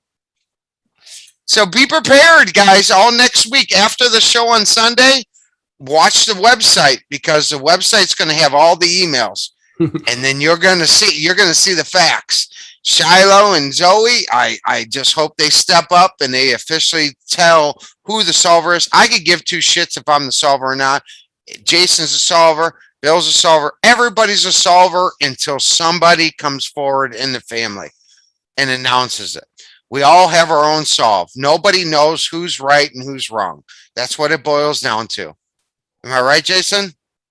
Yes, that is exactly true. He just read what I put up there. I don't have a place for your great treasure, but thanks for the offer. Take it to the Corpus with you. Those Texans will love it. Yeah. That's about the Buffalo Cowboy car that I have. So like the key word in that for me would be the word your treasure. Your treasure. Yeah. Your is the key Your word. great treasure. Hey, Dark. Hey, good Greg. I have nothing against you, buddy. I don't have nothing against anybody. If I see something, I ramble on. It's just me. You know what I mean? Maybe I get, 3 sheets to the wind. Just a yard of barking dogs. Yeah, come on. Just fucking walk by or play with them. Make up your mind. Just have fun. I mean, most people, when they meet me in public, they're like, fuck, let's go have a drink. Let's party. I am not the bad news bear, okay? I'm not the bad guy.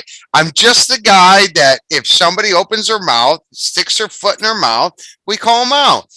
Same as this Wyoming deal. Everybody's up in Wyoming. Everybody's like going on in this Wyoming Dude, thing. I had fun in Wyoming. Fuck you. I had a great time, dude. I had fun. I got to see things. I got to hear things. Well, no, it's fun though. Imagine how many people you meet. Fun. It was fun. And there's like shit going on there. There's like legit shit going on there. But can I ask you one question? What? Wyoming was the only place not getting sued, correct? See, wait. I'm just asking. I never looked into it. Okay, so Wyoming. You did. I agree with you. Wyoming's the only place that didn't get sued. Okay. All right. But now everybody's flocking to Wyoming just because some guy is saying it was in Wyoming. He's a magician. I don't know why. My Wyoming hand while it's over here. I mean, you got a guy sitting there saying he demolished the blaze, but yet won't even say what the blaze looks like or anything. You got a guy that won't even give the 9 clues. I mean, and we're already over how many now? A year and what? Year and how? I mean, you got a guy hiding in the community, scared because his parents, people are knocking on his parents' door, so they got to call the cops. So, I mean, come on, that throws up some red flags. And then you got a police officer, a sheriff, a sheriff sitting here saying something's fishy in this community. Somebody knocked on your door to sell you magazines. Do you call the cops? Well, yeah, exactly. I mean, exactly. Do you call the cops just because somebody knocks on your door? No, you call the cops because you're paranoid delusional. Exactly. You're delusional or you're hiding shit. You only call the cops because you're hiding shit to keep people away from what's really going on. I don't want to answer his questions. Yeah. Come on, think about that. If somebody knocked on my door and said, "Hey, are you fucking Greg from Treasure Seekers? I got some fucking question for you. I'd like to interview. Come on in. You want to have a beer?" But you see where I'm coming from? Yeah. How long can you keep hiding shit from the public? Because all they're doing right now is they're covering their tracks to come out with some stupid ass solve. That's just my opinion on it. That you're giving them time now to make up some bullshit solve. And the more people keep coming forward, just like the wheelchair thing, how the fuck are you gonna get a wheelchair across the fucking Madison River? Now they're fucked. Now they're probably sitting over there, the people that pull the puppet strings, they're sitting, oh my God, what the hell? What are we gonna do about this fucking Greg? We can't sue him. Every time we sue him, we don't win. So what do we do next? I mean, shit. I got to find my little Battle of Wyoming sticker. Troy's bringing up that Forrest said, I hit it in Wyoming. Wyoming only means alternating mountains and valleys. And Wyoming was something that's been around 100 years before there was a Wyoming. I just wish they came forward with the real solver and the real solver hid it again or sold half of it and then hid the other half. That would be nice for the community. To start something again, but get rid of all the fucking shit that's been going with it. So I would like to and this is like actually pretty honest. I was working on the wife's car and I had to change out the hub assembly and then it turned into the CV axle in the back. So I was in the garage for a while today. So I listened to Miss K Pro's, interview with Forrest and just listening to it. There's so much that pertains to what's going on now. There's so much that pertained to what was happened in between now and then. And there's so much stuff that was cut out on all the clippets. But since we're a lot, and I'll say we, because I listened to it because I love to listen to Forrest Fenn. But it's like there were some things that were cut out of some of the conversations that we listened to so many times when the little small pieces were put out, that our mind would fast forward through those spots and we would only pay attention to what we haven't heard yet. and there was stuff cut out. And it's like, I noticed that, wait a minute, I didn't hear that when I was listening to the snippets before. Wait a minute, I didn't hear that. I see what you're saying. You see what I mean? And it's like, and it's like those pieces were, those crumbs were intentional. It was placed intentional to take the effort to take that little one word out of there and then put it back in there now. You know, and it's like, motherfucker, you know, he did tell K-Pro, I will give you the first interview when it's found, you know, and it's like, and someone else, another friend of mine, and I were talking about this earlier, and it's like, yeah, it does. It all makes sense. So what it makes sense. Right. I see what you're saying. So Bill and like Jason, five times. What did somebody do? How is it going to be found after you're gone? Like it was pushed upon when you're gone. How can we know when you're gone? And I was like, that's kind of disrespectful to ask, isn't it? Especially that many times. I don't know. I'm sorry, Greg, for interrupting, but yeah. Oh no, this is Bill's channel. You know, interrupted me. Well, Bill, jump in anytime, man. Like, but you know, like somebody just made a comment in the chat because I know Bill's not watching the chat. Okay. Yeah, it's right. I am trying to. Okay. I thought you weren't watching. Somebody said something about. Like Copper Dan. Okay, so let's talk about that. We'll talk about that this Sunday too. But let's talk it on Bill. You know what I mean? It's Bill's show. It's his night. Come on. You fucking sign your name wrong because you're too nervous. I mean, come on. I smell bullshit. Copper Dan's such a big deal. Oh, yeah. I mean, come on.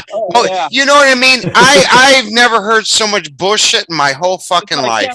I mean, come on. Stop you calling know, I guarantee there's more to the story with the female that was sitting on the other side of the table. Like, come on, Copper, let's hear about that. I mean, come on. I mean, I don't care how fucking nervous you are. You don't sign your name wrong. I mean, you can't make this shit up, people. I mean, the bullshit that just keeps feeding this whole community. You cannot make this shit. And then you got people that are sitting there. Oh, he was so nervous. He signed it. Get the fuck out of here. He wasn't nervous when he signed it. It was two people in the room.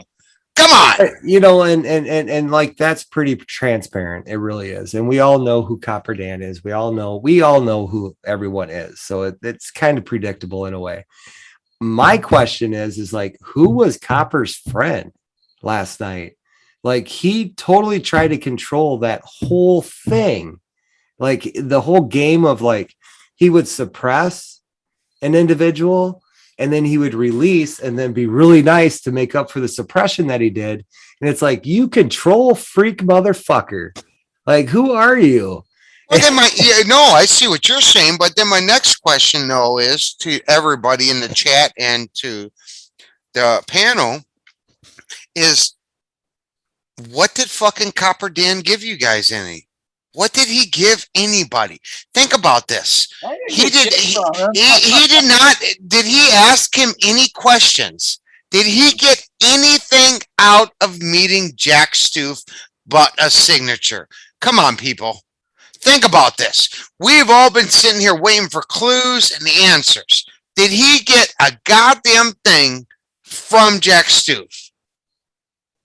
I just want to throw that up in the air. It's so fucking touchy to touch on because it's so touchy. It's so did he get it? Did he ask him anything? With the whole affiliation with the donating to St. Jude's, like, you know, it almost tries to make it taboo to even argue with. Well, that's to cover it up.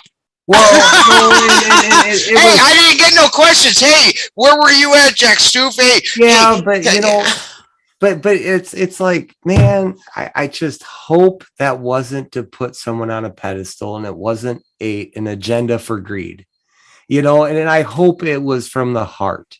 Well, no, I hope so too. Well, but you know what? You know what it is. Like, he didn't even put that on eBay as a donation.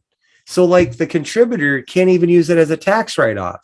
Like, there's no proof of anything. Okay. So then, right. I'd like to see a receipt. Where's the receipt that got donated? You know, I'm going to just say it. I'm just going to come out fucking loud and say it. All right. He took the cash. Circumstances happened where you couldn't put it as a donation. Nobody's going to know exactly what's going on.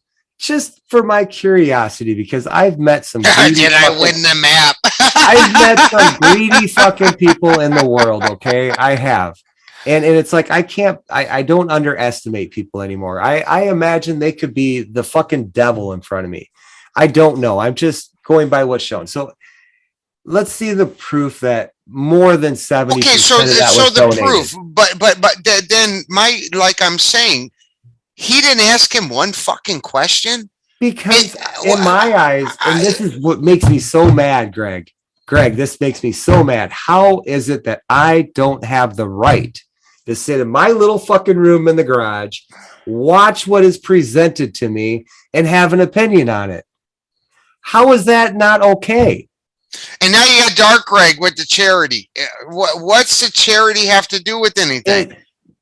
See, and that's why that's a cover-up. They made it taboo, and yes, it's nothing bad for the charity. It's fucking phenomenal. All right, okay, I donated to it. It's phenomenal. The charity thing was a good thing. Okay, yes. We're not saying nothing bad about that, Dark. So don't manipulate the words, okay, Greg, because now you're the asshole, Greg. Okay, because now you're manipulating. No, that's being a female. That's being a fucking female, and quit being a bitch. Everybody. Bottom line, if you can't handle the biker bar, march your ass back and have martini. All right. The question is, you guys want answers, but you don't want answers, and then you sit here and want to make excuses. Oh well, he started a charity. I don't give a shit what he started. We want answers. We've all been spending money. People have died. People have lost their houses. People have got divorced. And you're sitting here sugarcoating the shit.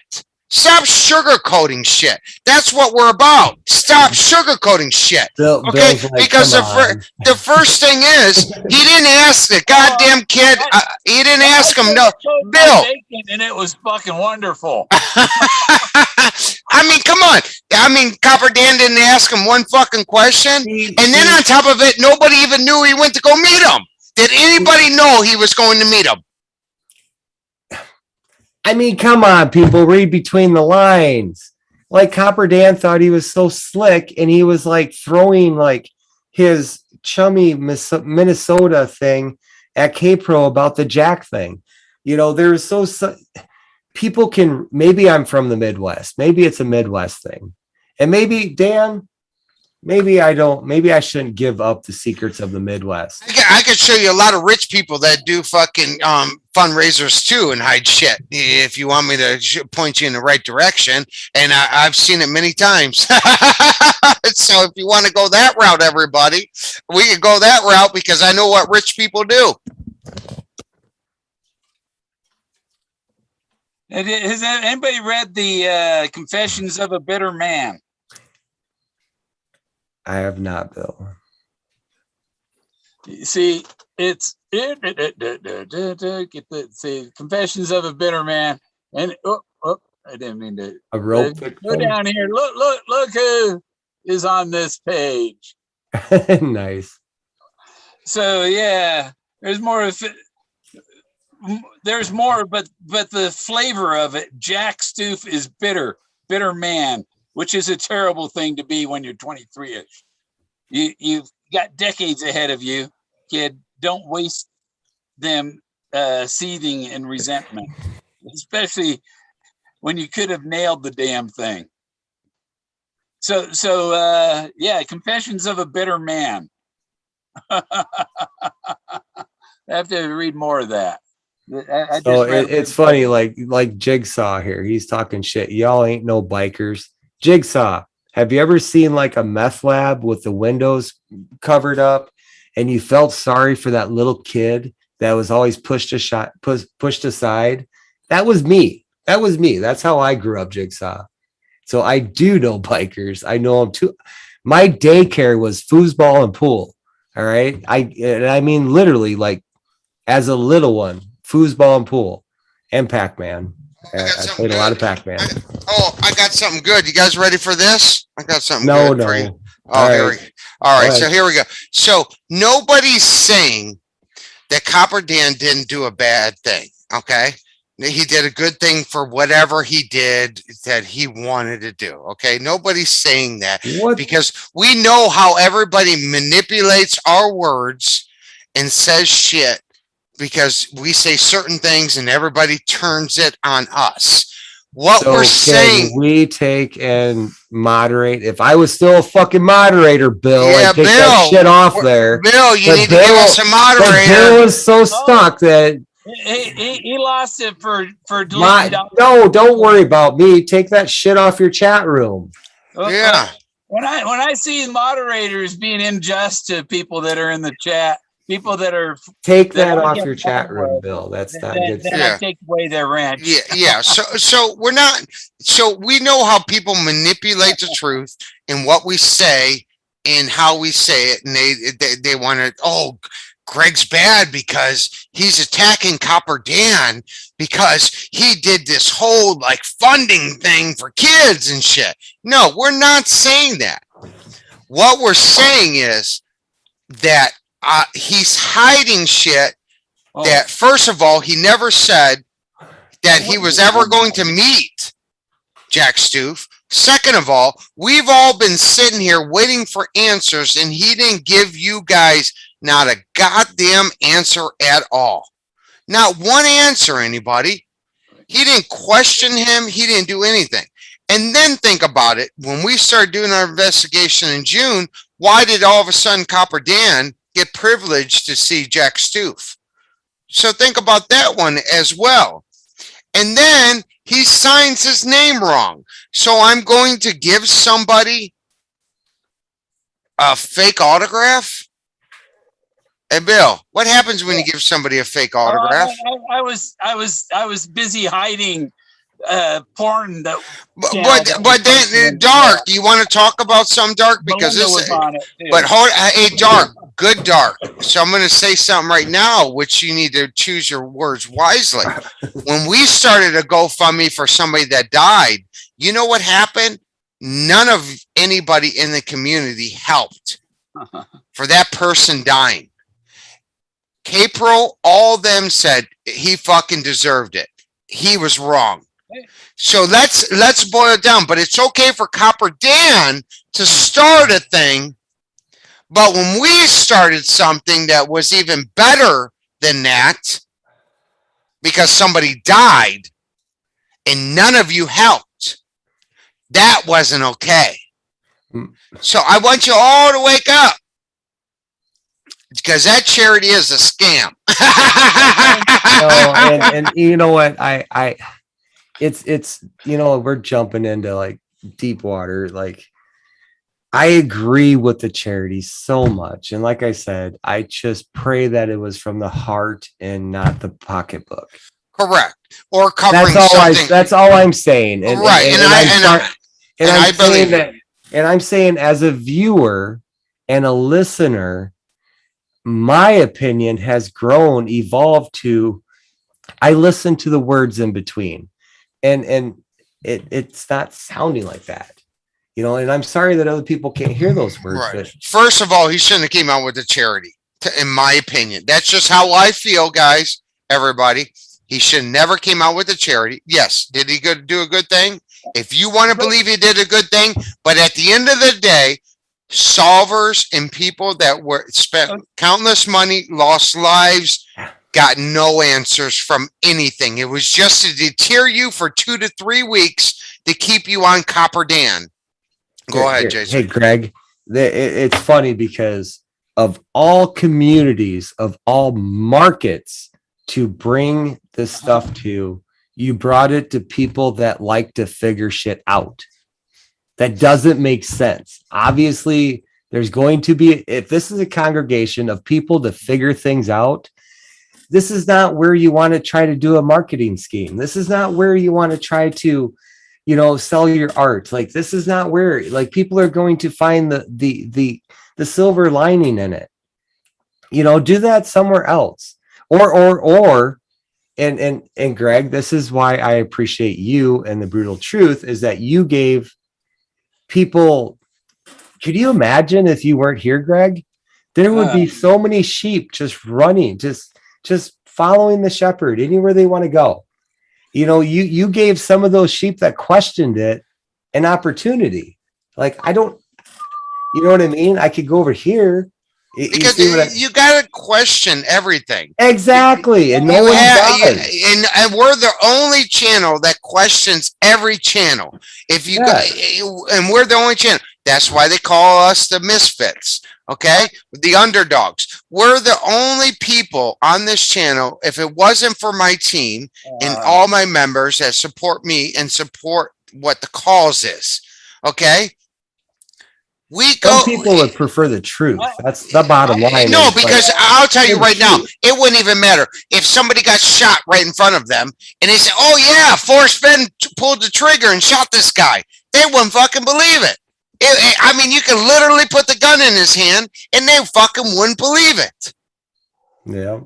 I mean, literally, that's how bad it's the same thing as I say about Trump.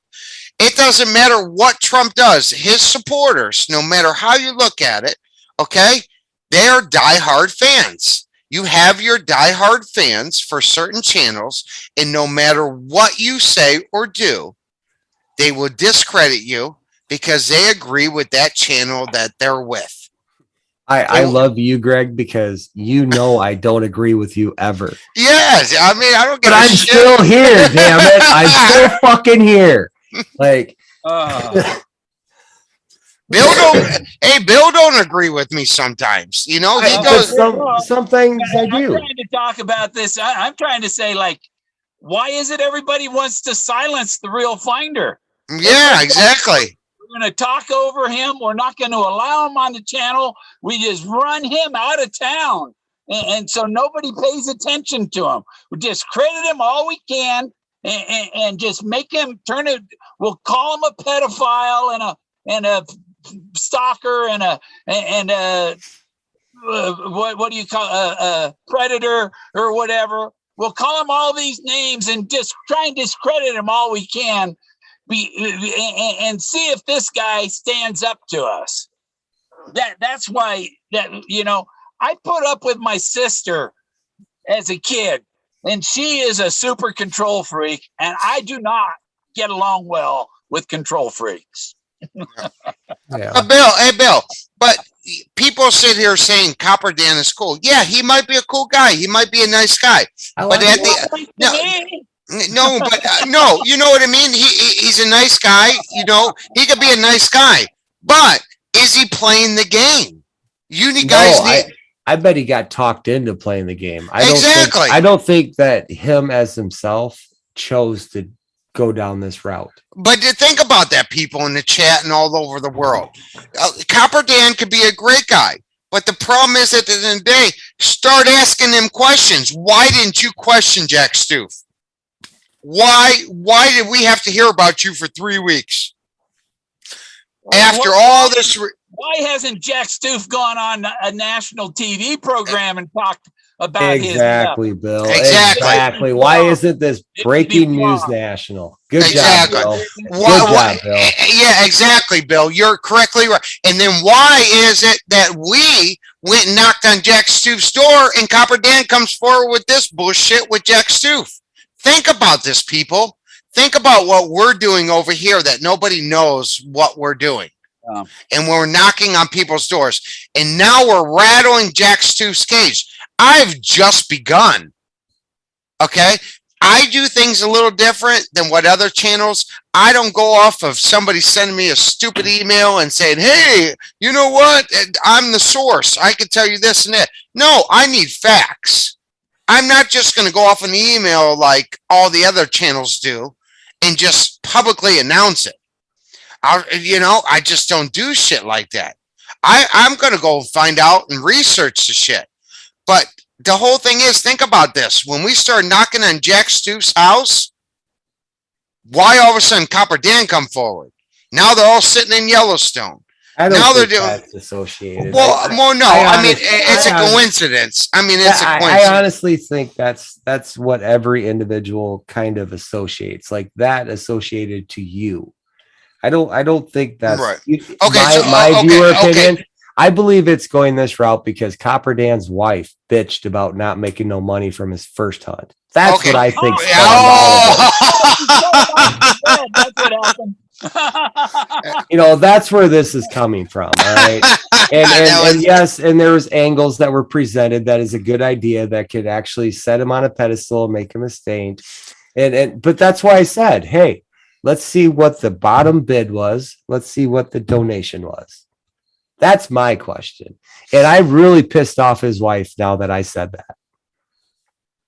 You know what I mean? It obviously it's about greed. I mean, a guy could hide $2 million in the mountains in north of Santa Fe and say, hey, this is all about the money for me. All about it. $30 a piece. It is really out there. You have a chance, but I think I'm smarter than you. Fuck you. Go find it. They will still pay the $30. They'll still want the opportunity to play the game. You don't have to go around this sneaky shit. They'll still play because they're going to sit back and be like, well, fuck you too. I can figure it out.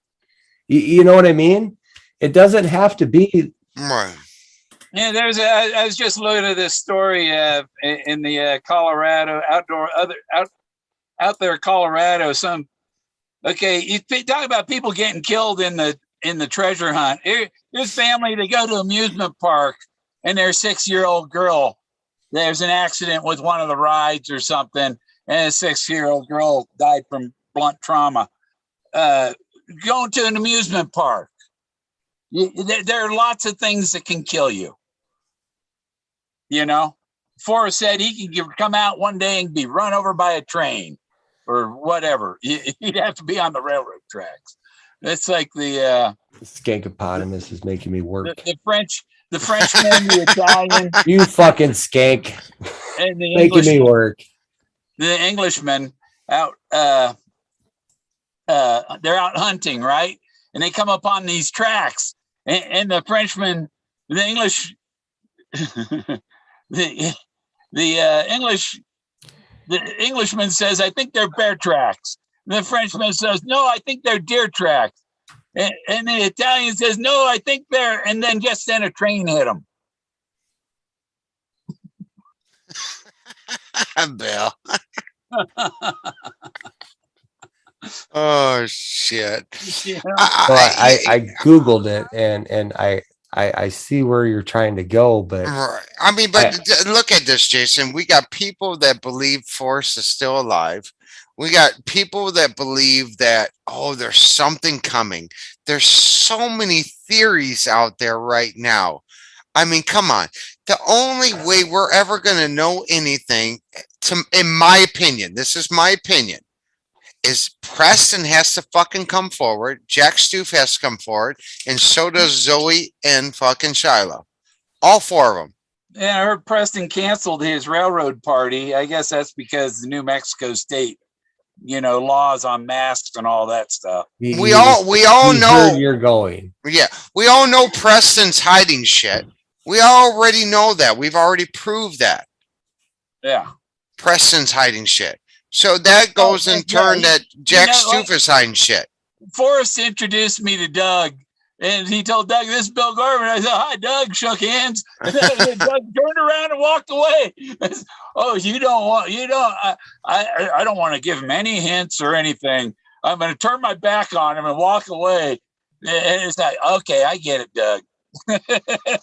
Skankopotamus, I know. I'm just giving you shit, buddy. No, and I did Google that, and I see it. And like Hooli said, that I'm kind of painting a portrait of a bad conspiracy.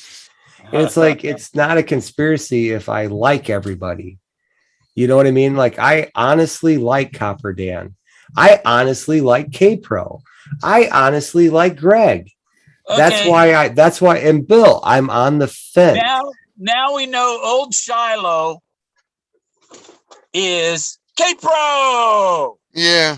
Well, you know what the whole thing is? Like I've said before, I have nothing against the other channels. No. Only when they do something wrong and they stick their foot in their mouth. I have nothing against the other channels. I'm just sick of all the fucking carrot dangling shit. So like when I hear that shit, I honestly cringe. I'm by myself, not on camera, and I'm watching a show when I hear those little pieces that lead to what I'm making up in my own head, I cringe. I wish they wouldn't have said that. I hear so many people just talk freely, and it's like, I wish you wouldn't have said that. You're like, that goes with everyone.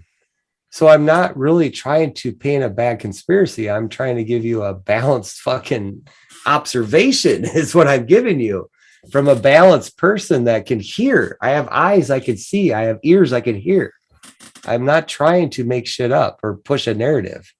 It's just how I'm taking it from a person that likes everybody. Yeah. Jason's always been neutral.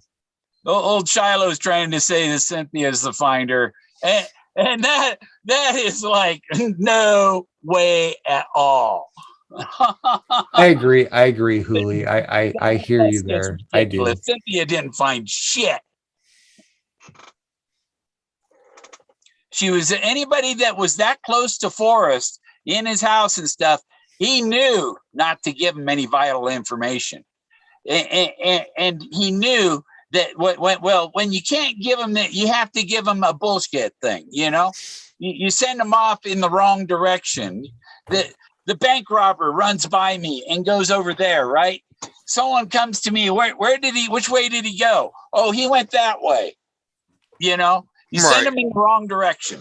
But let's ask a question. So to the community, you, Hooli and everything, nothing against anything you guys say.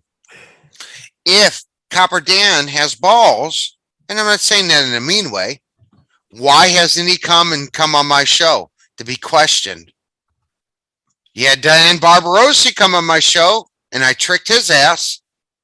Why isn't Copper Dan coming on my show to face the facts?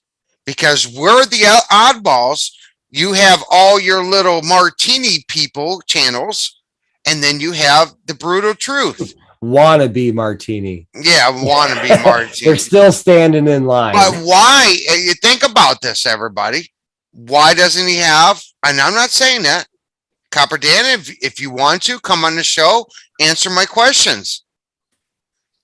Let's see what the public thinks after I question you.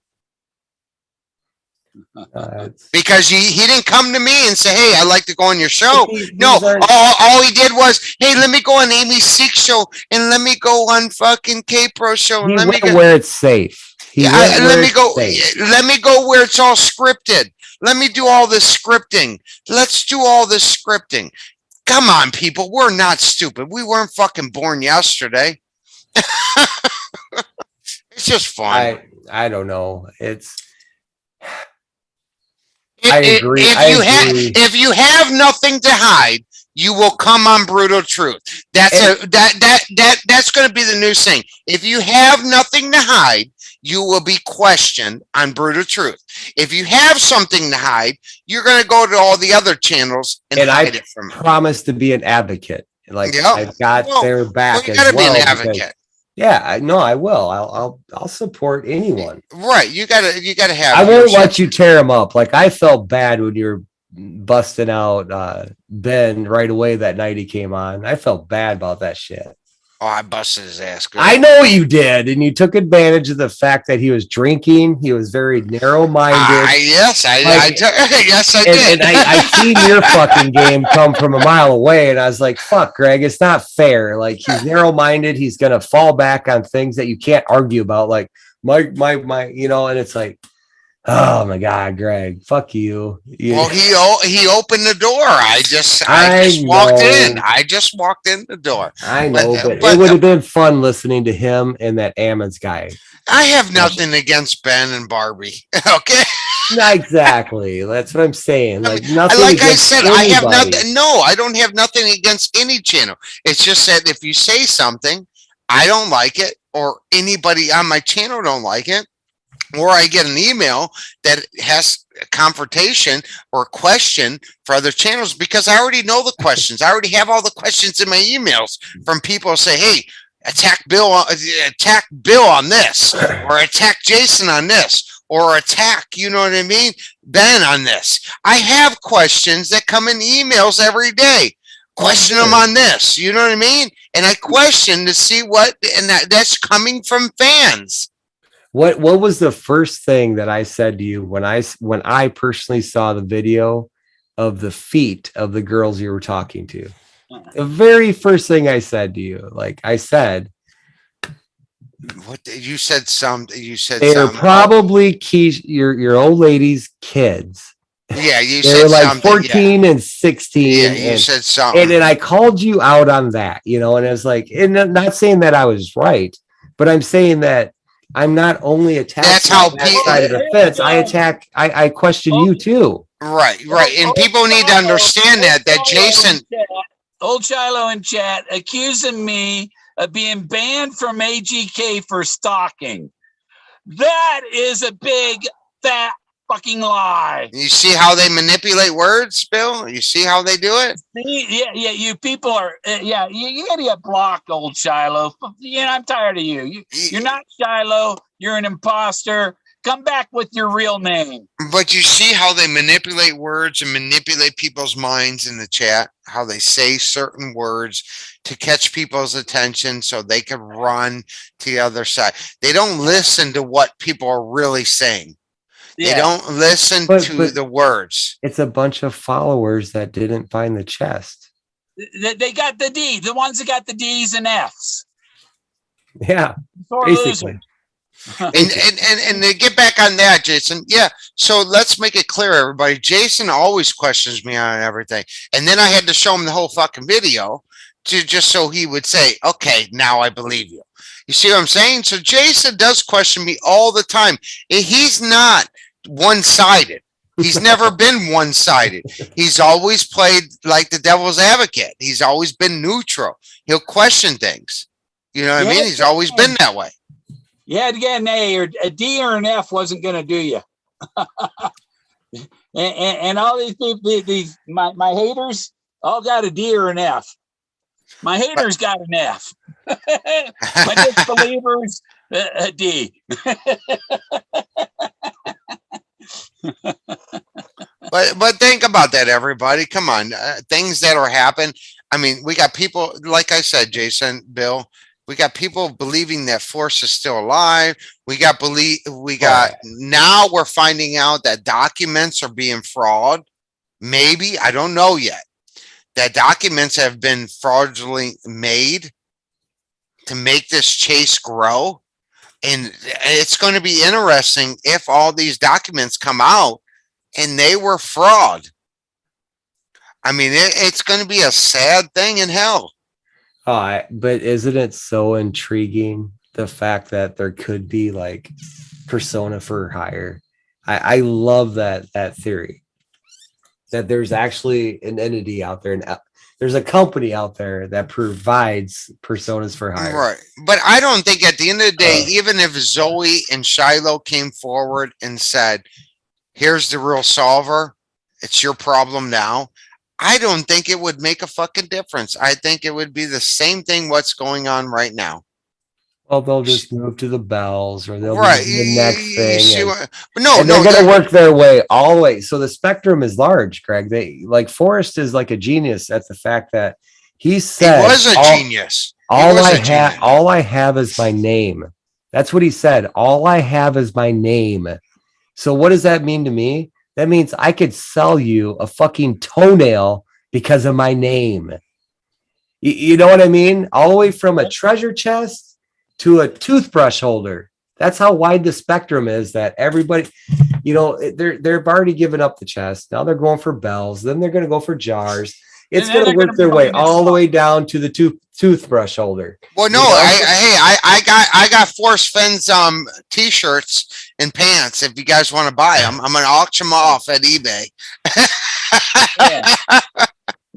I mean, that's what's going to be next. I loved Forrest Fenn. All right, I did, and damn it, I think that if he was in my shoes and watching this ridiculousness, he'd be calling shit out too. You know why I say that is because he doesn't correct people when they're wrong. He likes the game. He likes the game, and he also says, if you don't have a thick skin, don't be in the game. He's always said that. And you know what? A lot of people do not have thick skin in this game. They're all just, hey, out for themselves. Now, I'm catching on as Strength Through Stone has apparently turned on me and stuff, and makes these comments. You know, well, I don't like you talking about my friends. Like that. Well, your friends talk about me like that. Why can't I talk about them like that? Right. Because they're his friends. That I got run off AGK for stalking who? I got run off AGK because I said the gypsies lack imagination. Okay, so I want to, so Bill, Bill, I love that. So Bill, I want to ask you a question because you brought that up and it threw up a red flag in my head. Bill, why is it? Right. I have over 5,000 subscribers and we're the top dog. Okay. I have over 2,000. No, I'm not being like conceited. I'm not being like, he's belittling everyone else, not you, Bill. Not you, Bill. Not you, Bill. Bill, let me finish before I get a brain fart. So, Bill, why is it that I have all those subscribers, and even when I throw up a video, I'll get an average of 200 to 800 views? Not doing nothing. I'll just post something, walk away. Okay. Why is it that Toby has around 6,100 subscribers? He goes live. He only has 20 people in his chat and he gets less than 100 views. I have an answer for that. Why? Think about this. Think of why all of a sudden, if he was the big dog in this whole community, all of a sudden think shit's not adding up, that he has all these subscribers and he's got no fucking views. That makes it very weird. Go ahead. I think that has to do with AGK Media, because he started a media station and started a business pyramid going down. So that subscriber count is actually a portion of all the channels that work below him. But they would still go up to that main channel is what I'm saying. But no, that video shows the views, but yet the subscriber count comes off of the pyramid below him. JK Pioneer, why is it that you're buying views? I'm not buying any views. So yes, Davio. Coming tomorrow. So Davio, yes, I do. I said that at the beginning when I jumped on here. Is that right now, as of right now, Barbara is the most entertaining to me. I watch her more than I've watched anyone else. Not to try to get any info from her, just because it's entertaining. It's entertaining. I'm surprised that everyone's not watching her. One Flew Over the Cuckoo's Nest did pretty well at the box office too. You know, it's like a train wreck, man. It's like a train wreck. You can't take your eyes off it. You know, like a train wreck. It is, you know, and it's like I'm a fan, Barbara. I'm a fan. Like for sure. I'm not. No. I don't know. It's just sad that everything's going the way it is right now. Yeah, karma will get you. Karma always gets you in the end. Karma will get you. I did not subscribe to this with the chase, you know, and I still stick around for things like the interview with K-Pro. You know, I stick around because of that. I get to hear Forrest's voice every once in a while. There's something that comes out that's legitimate, and it's like that's why I'm here. I just wish that if we put all this attention to like cold cases and shit that could actually do some good, could you imagine the team that people would have? Like, honestly, like unsolved mysteries and crimes. And we got very cool people in the chat room we could do a lot of good in this world, but yet we sit here and argue with each other or try to team source, but inside we're all like thinking we're right. Like it's just I don't know. It will always be this way. We will always be the misfits, the underdogs. You know that, and you always have your people that hide behind closed doors. They don't want to come forward, and you're always going to have the people that just fucking tell you how it is and say fuck on camera. And then you're gonna have people that are gonna try to bleed us for every, until the very end. Hooley brings up that we were told BT pays $700 to $1,200 in advertising a month. Would we be better to give that money to Bill? Well, I look at how much they put Jack Stoof up here, and he got a $10,000 for fraudulently because he's not the finder, and he's got all this lawyer protection and all that shit, and I got jack shit out of it so far. All I got is jack shit. That jack shit. But why have this front man? Why not put the real finder up front and then now have pay your lawyers to protect me? I love when people say, I'm not going live for a week, but I'm going to go on every day. Yeah, I'm not going live for a week. I'll be back to yes, 2 or 3 scheduled things every day. Like Dark says that, damn, $700 to $1,200 a month. That is a lot of small returns. Fuck, yeah. You know what? That's a brand new truck payment. You know what I mean? Look at my YouTube revenue, it's less than $5. Oh yeah, and I doubt all time. But like there's some people that are doing it the correct way. They do something to build to get into something else. And you don't see super chat on here because people don't realize. Okay, somebody gave me $99. YouTube told me I was getting 48 of it, and I said no. Boop, nope. You can send it to my PayPal. Don't give it to freaking YouTube. Yep. I agree with Raven. If I had a YouTube channel, your sub would be incorrect. That's the whole point. Right? I don't know. I don't know. I just think that it's interesting. I thank you, K-Pro, for putting that up there because I listened to it today. And there was so much in there. And it's like, wow, fuck, man. And I was a little bitter. Like you guys have been holding on to this for this long. And you still haven't figured it out. And now you release it. Well, not now. I mean, it's been a few months, but you know what I mean? And they put it all together and it's like, that's pretty fucking cool. Well, first of all, it's not even the documentary. It's Mike's cell phone. So that's his content. So Dark. Yeah, I'm going underground pretty soon. I'm going to do 2 more shows, probably 2 to 3 at the most. And then I'm going to hand it over to somebody as a new host. And I'm going to share, the host's going to go, and I will show up maybe once a month, if that, on the show, why I'm doing investigation work and everything. I do have a team. So it's going to be fun here in the next couple months.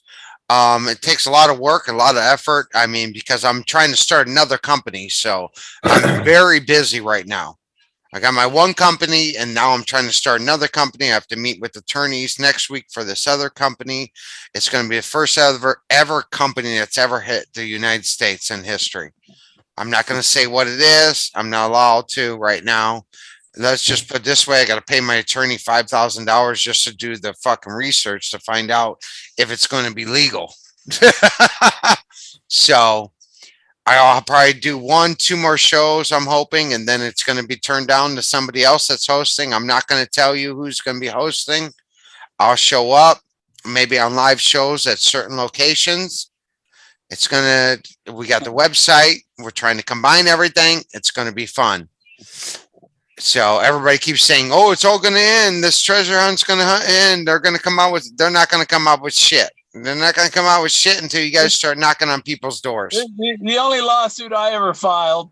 What were you going to say, Jason? Oh, I just think that it would be fun. So you put that challenge out there for people to come in and actually talk, right? And have an Right. adult conversation and no We're gonna attacking, like no attacking. Like, I think we should test the waters for, to make sure that they're comfortable.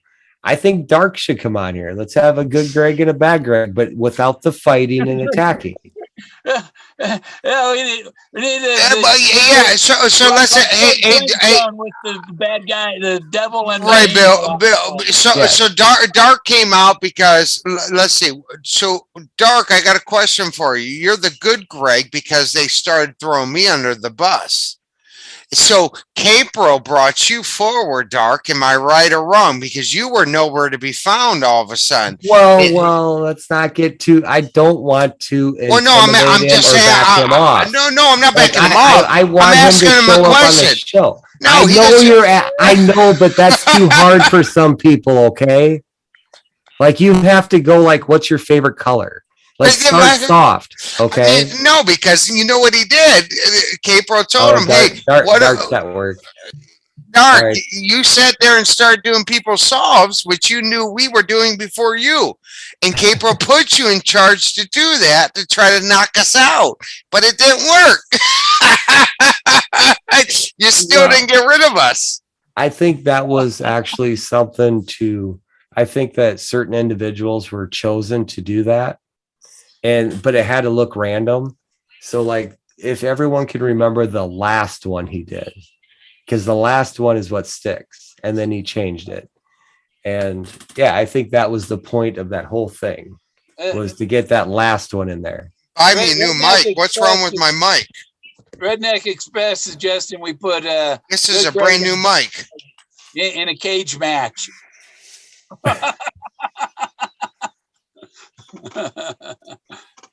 I am taking a break from YouTube there, Dark. They only brought up good Greg because that was Capro's thing. Capro only brought Greg forward just to go against me and do their little solves for him. That's all he did. We can really push it. Yeah, we can push him. That's all they did. Obedient Greg.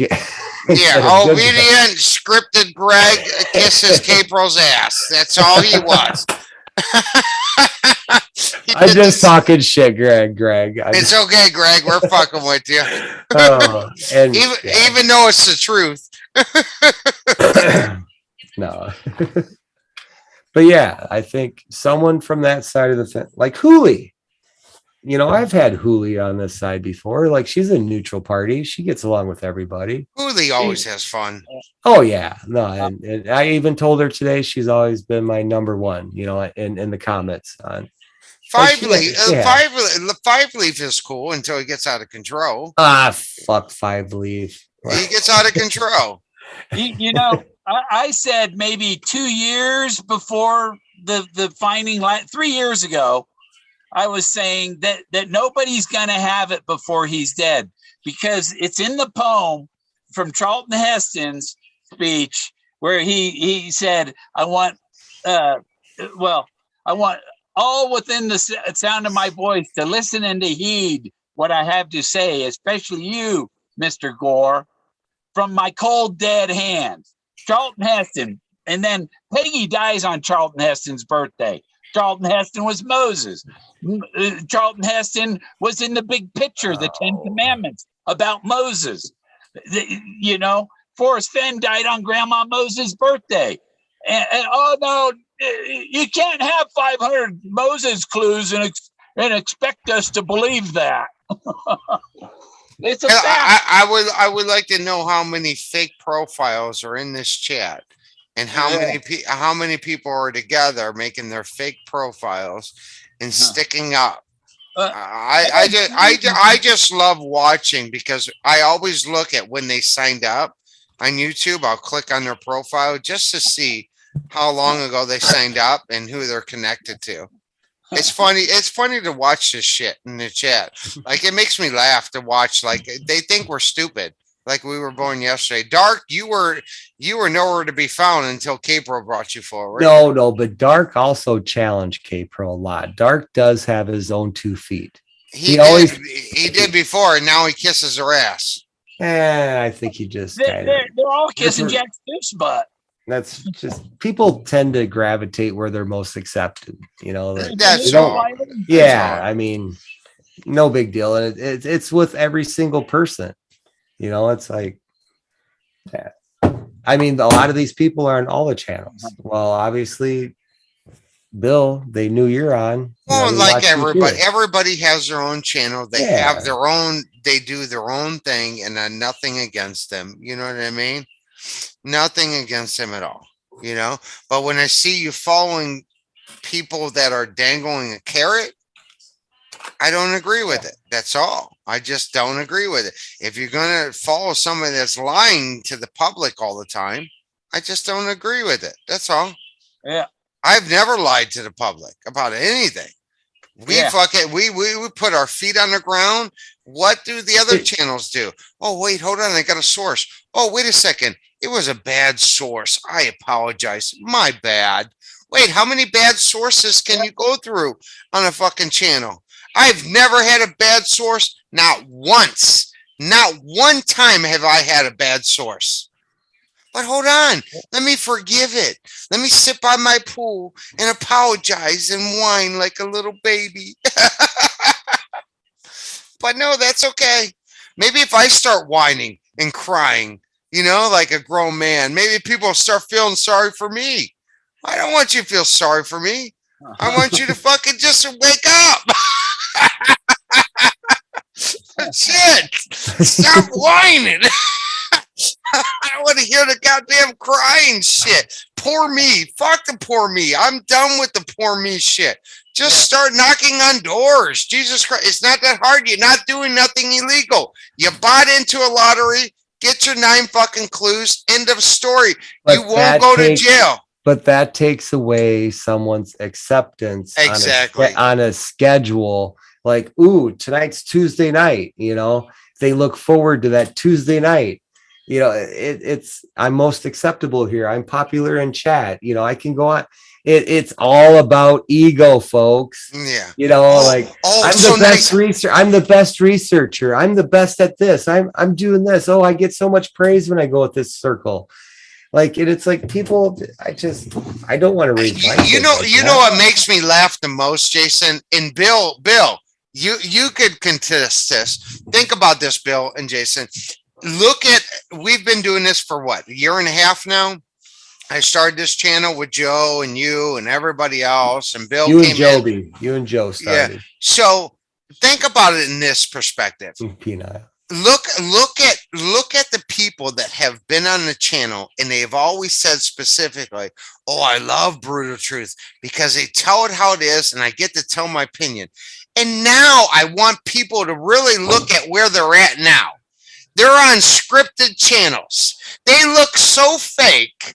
It's fucking unbelievable. It makes me fucking want to have a cup of coffee. It just sit there. Dude, half the time. I sit there and I watch Bouncing fucking Boo Bear. Okay, Bouncing Boo Bear on a fucking thing. Okay, I sit there and watch Bear Guy bounce on a fucking ball. Okay, I mean Yogi Bear sitting there bouncing on a ball.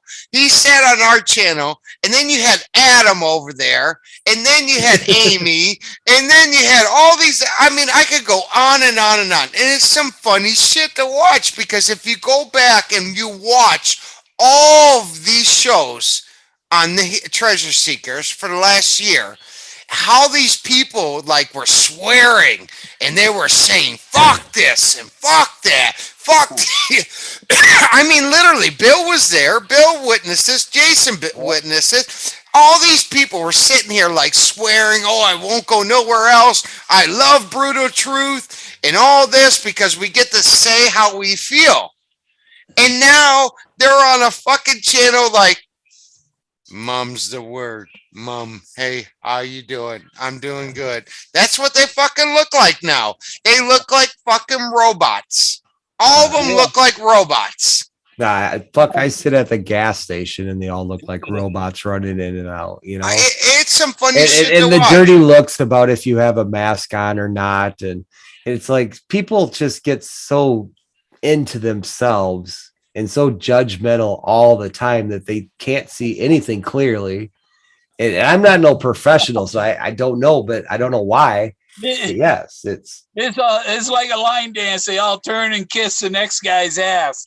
Yeah, I mean, I'm not perfect. You know what I mean? I have flaws. You know what I mean? We all partied. We all get drunk. We say stupid shit. We say ourselves. Come on. But we still are. Yes, we still are us. Yeah, we're still true. I mean, we're still true, and we don't sugarcoat shit, and we're not making up shit. I just sit there and laugh at when I'm watching these other channels and everybody that was on Treasure Seekers that said, "Oh yeah, I get to say how I feel and do what I want to do and everything." And then I sit there and I watch them on these other channels, and I'm like, you know what did that to you? You had a certain presence with you that hammered the shit out of everybody in the chat room with their stupid blue wrench, and now they needed somewhere to go. And that's why they're back over there. It's not a free open forum anymore. I say strip the wrenches and let people have a voice. but you know what? Now you go to the other chats and there's fucking like 8-10 wrenches. I know, and everybody's begging for one. I got a really good that's what I mean right now. You know, it's I don't get it. What you need a wrench to stay? You want a wrench? Hey, you want me to get you a porn star? Very good job.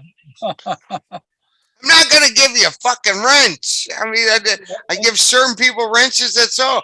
But it's some funny shit to watch. I mean, it truly is. I love watch. And Bill's been there watching all these people. Like he sat there and he's like, Jesus Christ, I'm watching robots. yeah. You got Bouncing Bear over there. Then you got Fendi over there. Now, I don't know what the fuck Fendi's doing. He makes up so much shit. I don't even know what Fendi's doing over there. I mean, it's some funny shit to watch all these people. And I understand people want to do their own thing. And you could do your own thing. But don't go on other channels and act like you're all perfect and innocent when we got videos upon hours of videos, you swearing up a storm and fucking telling people to fuck off. And then you're going to go to another channels and be all fucking, I'm social now. My favorite thing is to figure out the algorithms, like grab these fake names, like the different personas and try to connect an algorithm of speech. Like, I know this person is this person. Bill, give 30 wrenches. Give out 30 wrenches. Make them all horny and happy. Exactly, right? No, it's that stimulus check coming out. Come on, everyone needs that stimulus. Let's get that stimulus check. Let's bitch about that stimulus check. Hey, Bill, make sure you write the script, too, before the show. Because I need to know what I'm answering. Okay? But they all have to wear a blue shirt because it's a socialist. It's a socialism now. And they gotta wear a tie too. Don't forget that shit too. And they gotta bounce. And they gotta bounce on a ball. Don't forget that too. A yoga ball. They gotta start small, like just something that they can give up. So give them a small ball to bounce. Small balls. You know what's funny is that dude that's like says that he's been sitting on them. Then I love when I watch Amy Seek when she finally comes out with her bullshit. Like they come out of the blue and it's all scripted. I'm like, dude. And then I gotta hear her laugh for a fucking hour. I'm seriously like Amy Seek. I mean, she's funny as shit sometimes. But when I gotta hear you laugh for an hour and watch a script, that kills me. But when they went and picked up that cash down south, I know why. Oh yeah, I'm going to pee on that one. I'm going to grab another beer. Oh, I'm not going to go into detail, but I know why. And I'm not. Yes. But it's not going to help you. And that's where I get a kick out of it. So chase it all you want. September 20th. Yeah, I got two. I've ordered 2 new shirts. I gotta watch it. I get my double blazes shirts, and when I do my laundry, I like to use hot water and hot air to dry, but that destroys the shirt. So I gotta yeah, I guess my t-shirts, I'm gonna have to start doing them in cold water and warm dry or something. So I get them too hot. So I got 2 new shirts I ordered coming. So to reiterate what we've gone through, Bill, we've bashed Dan. We bashed Dan, and like I said before, that was all my opinion as a spectator. That's it. That's it. Dan gave me the cold shoulder. It wasn't friend, and it wasn't any. The reason he did is because you can't be friends of Bill Gorman if you want to be friends of K-Pro and want to be friends of Toby.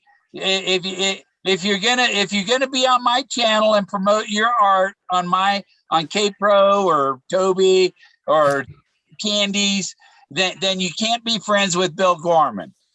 It's I have to wash my own laundry too, Dark. I hear you, brother. My wife won't touch my shit. Yeah.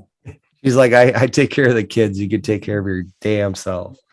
I'm not. Yeah, I got to be more gentle with my iron, my t-shirts with that material that's pressed on. So, Bill, if I talk real soft, like you can keep going on your rant. I'm just responding to the chat. Am I still crackling over there? Do you hear me No, crackling? you sound fine. So that must be their side. Yeah. So we were just kind of going through the things that we've covered for the evening.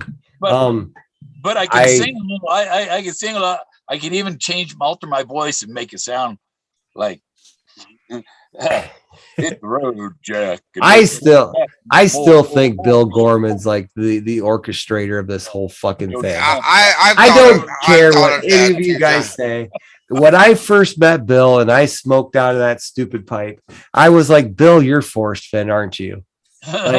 Like how does he get all my cosmic connections, and how does he understand my premonitions? And Barbara Brown says, and then he talks about it. I'm like, Bill, you're fucking Forrest, Fenn, aren't you?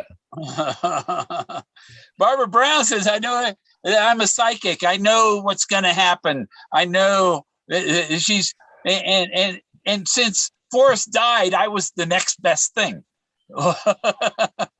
Wow. But I know.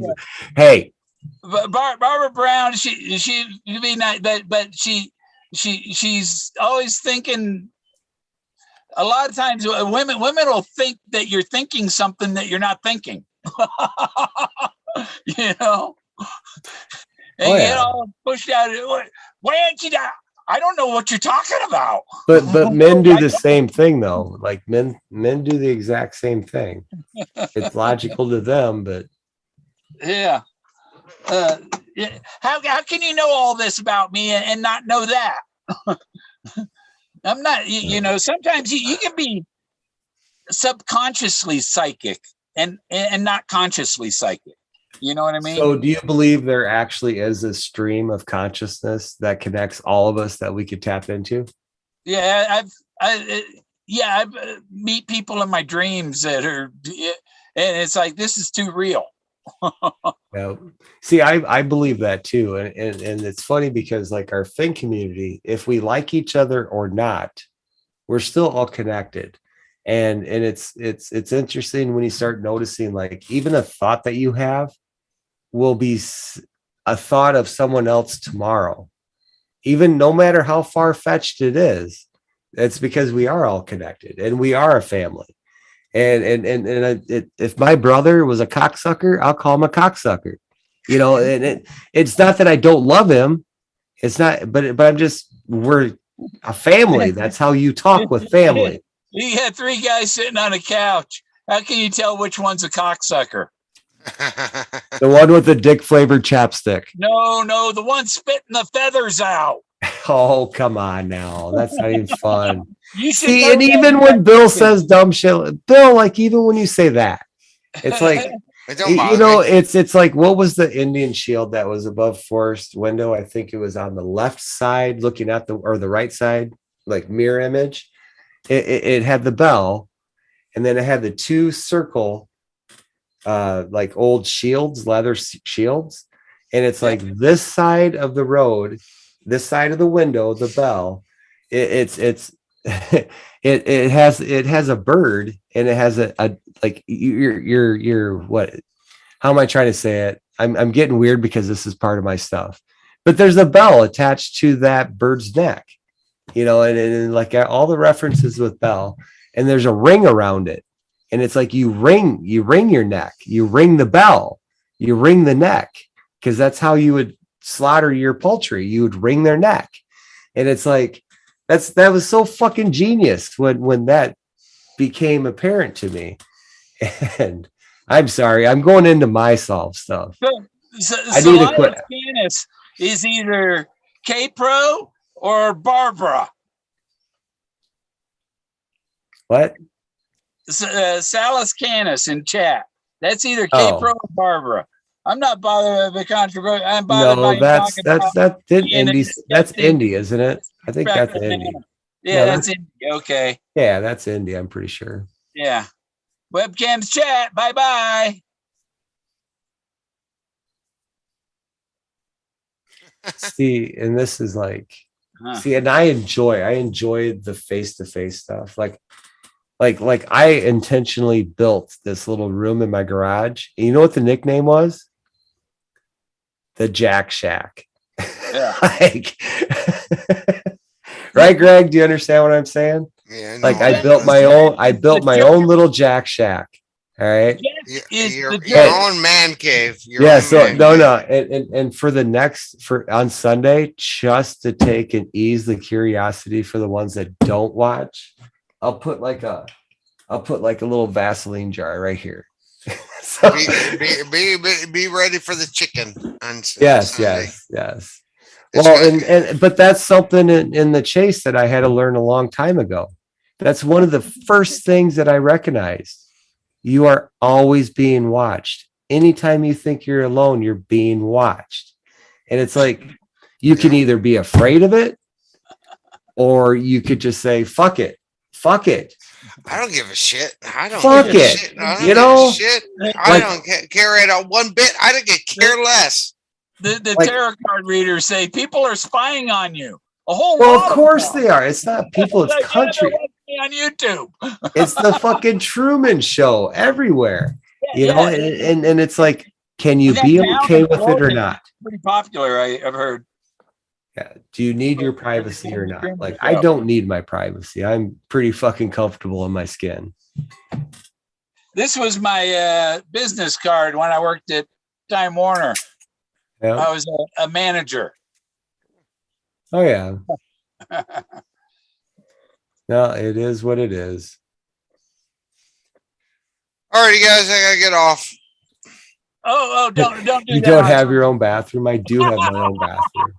But I'm so dumb, Raven, that I'll go outside. Hey, Bill, is that waterfall making you pee? No, but you know, I have a waterfall video in my videos going back 4 or 5 years, and it, you know, when he says, when I have passed this veil, right, and that waterfall looks like a bride's veil, and it's fallen into Pass Creek. So there's that past this veil. That's the veil. The waterfall is the veil, and the creek is Pass Creek. So this is wood is on Pass Creek.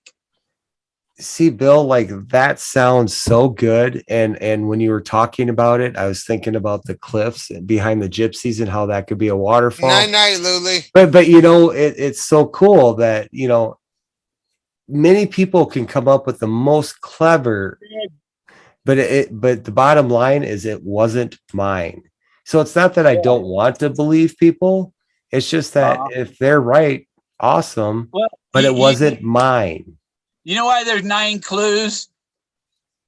Because there are 10 commandments. And what was the 10th commandments? Thou shalt not covet. And Forrest Fenn has coveted the treasure chest. He's still in control of it after he's passed. It's He's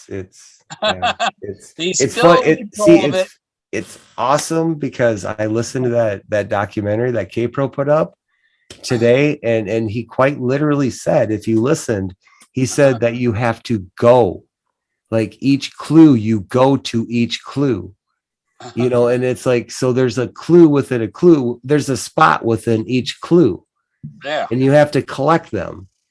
And it makes sense because he said he's bringing he's bringing in his friend, his wife. I need to bring all these things together for my treasure hunt.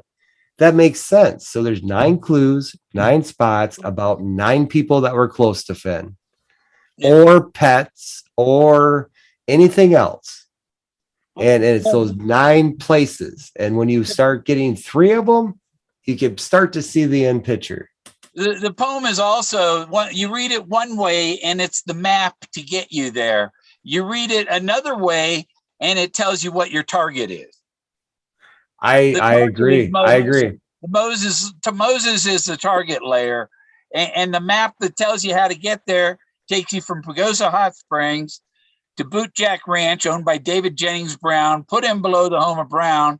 Moses is taken out of water. So you haven't found Moses yet because you got to find the takeout, which is Moses.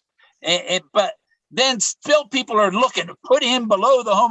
I'm going to look, it's below the home of Brown. No, it isn't, because from there'll be no paddle up your creek. So now you're going up a creek. People, they fail to go up the creek. It's no place for the meek. That's Wolf Creek Pass. when Grandma, the three bear, Goldilocks, or not Goldilocks, Red Riding Hood, the 3 pigs, you know, and I think there are 3 pigs in the chase. But the Biddies lived in a brick house. Forrest lived in a wood house. It burned down, right? Who's the straw man is Doug Preston. Where's the straw man come in? Because of the 3 pigs. Oh, the 3 pigs, yes. Yeah, one built their house out of straw, another out of wood, and the other one out of bricks. But I have a compelling argument. A compelling argument, in my opinion, would be no paddle up your creek. Is that story that he talked about his duck with a bum leg that couldn't keep up with the other ducks going up creek. Well, also, so that was a location, like find the duck, you know, and like each clue, each one of those is something similar to that. Moses, his mother, put him in the Nile, amongst the reeds, the grass. Remember, you talked about the grass in the water. Well, Moses was in the grass in the water, right? He was. They put him in there, that basket in the water without a paddle. He had no paddle up his creek. And then there's the Once Upon the Nile thing that came out a year before Forrest Fenn came out with Once Upon a While. Once Upon a Nile, Once Upon a While. Now, why does that sound similar? Denial is much more than a river in Egypt. Once Upon the Nile is the epic of Moses, is what that story's about, you know? And so there's too much pointing to Moses. He was the meekest man. He was the old Jesus, is who he was. Tell them not to come nigh. Come up alone. I've gone alone. It's so fun because, like, the treasures new and old, it's so awesome that we are sitting here literally arguing between treasures new and old. Because Moses is old Jesus. Jesus is new Moses. I want to go up there and see what that is, you know? Hey, Greg's like, fuck you both. No, I'm just getting tired. That's all. You're tired. Yeah. Okay. You everybody have a good time. I think we've been on, I don't know how long we've been on. No, Bill, I love the Moses stuff. And I know it's connected because of the well. Look at how many people in my chat watching though. It's because of the wow. 265 watching. Well, yeah. So wow. That's wonderful. Thanks everyone. Thanks for watching. It's gonna get. I say, by the middle of October, the very latest, the end of the year by Christmas. Because Forrest Fenn, that was the biggest time. The happiest moment of his life was getting home for Christmas and seeing his family. When he was just 2 or 3, just a few days earlier, he was a dead man on the floor of the jungle in Laos. Well, I want to say, waiting to be killed. I want to say thank you for everybody in the chat. Thank you for everybody in the chat. Thank you so much for watching Bill on his channel. Yeah. I appreciate it. Good night, China. So I do. I'll see you guys Sunday. I'll see everybody Sunday. Yeah. Be ready. Yeah. Copper Dan, I'm not a hater. I'm just saying what I observe. And Copper anyone Dan, else. Yeah. right. But Copper Dan, the floor will be open if you want to come on. Stop, Cat. The floor will be open to you, Copper Dan, on Sunday if you would like to answer some questions we have for you. So we're not going to beat you up too much. Don't worry. No. I'm not going to beat you up too much, Copper Dan. We got some questions and people want answers. It's not scripted here. So you're not going on a scripted channel to where you get to answer questions from something that's already pre-planned. I throw somebody out for having a nasty opinion. No. So when I was listening to that today, I was thinking to myself, I said, it was quite lengthy. So I was like, could you imagine just sitting there and hearing a conversation versus like asking premeditated questions? You know what I mean? Just a conversation, like, hey, I'm going to have a conversation with you, but I am going to try to throw in some stuff and just sit there and bullshit with Forrest. That would have been so cool. I don't know. It seemed mechanical, too mechanical. And I could tell it was mechanical because Forrest had that look in his face. He was all worried about the guy that was doing the documentary. Like, what are you doing? And the guy's like, oh, I tripped over my cord and unplugged. And Forrest is like, oh, I didn't see that it unplugged. Like he was like suspicious and felt weird with that guy. And Douglas just sat there like, okay, I'm ready. Like he was counting in his head. And the guy doing the documentary stuff. Well, if you want to do a good documentary, you ignored the wrong guy too much. Yeah. Because I think when the real finder is recognized, that there's going to be a deal that this documentary writer can't compete with. Well, you guys do know that a Medium article is coming out in the next week or two. You guys know that, right? Did you hear about that? I put stuff on Medium. Nobody looks at it. Yeah, there's supposed to be an article coming out. That's the rumor. That's the rumor. Don't quote me on it, anybody. That's the rumor that something's supposed to come out in the next week or two at the most on a Medium article. Again, some bullshit. Hey, Five Leaf, I've never complained about somebody else boosting my channel. I don't do it myself. If somebody else does it, that doesn't bother me. See, I don't even know what that means. What does that mean to boost your channel? I don't know. I thought it was all natural. I thought my channel's been repressed and squashed down and held back. And every time I'd go on, do a live stream, and 5 minutes later, Candy's on doing a live stream, taking away my audience. She won't take away your audience if I'm on, Bill. I will take it all away. Don't you worry, Bill. But Barbara was right about that kind of stuff. I can't remember what I was going to say about that, but it really hurt to say Barbara was right, huh? Yeah.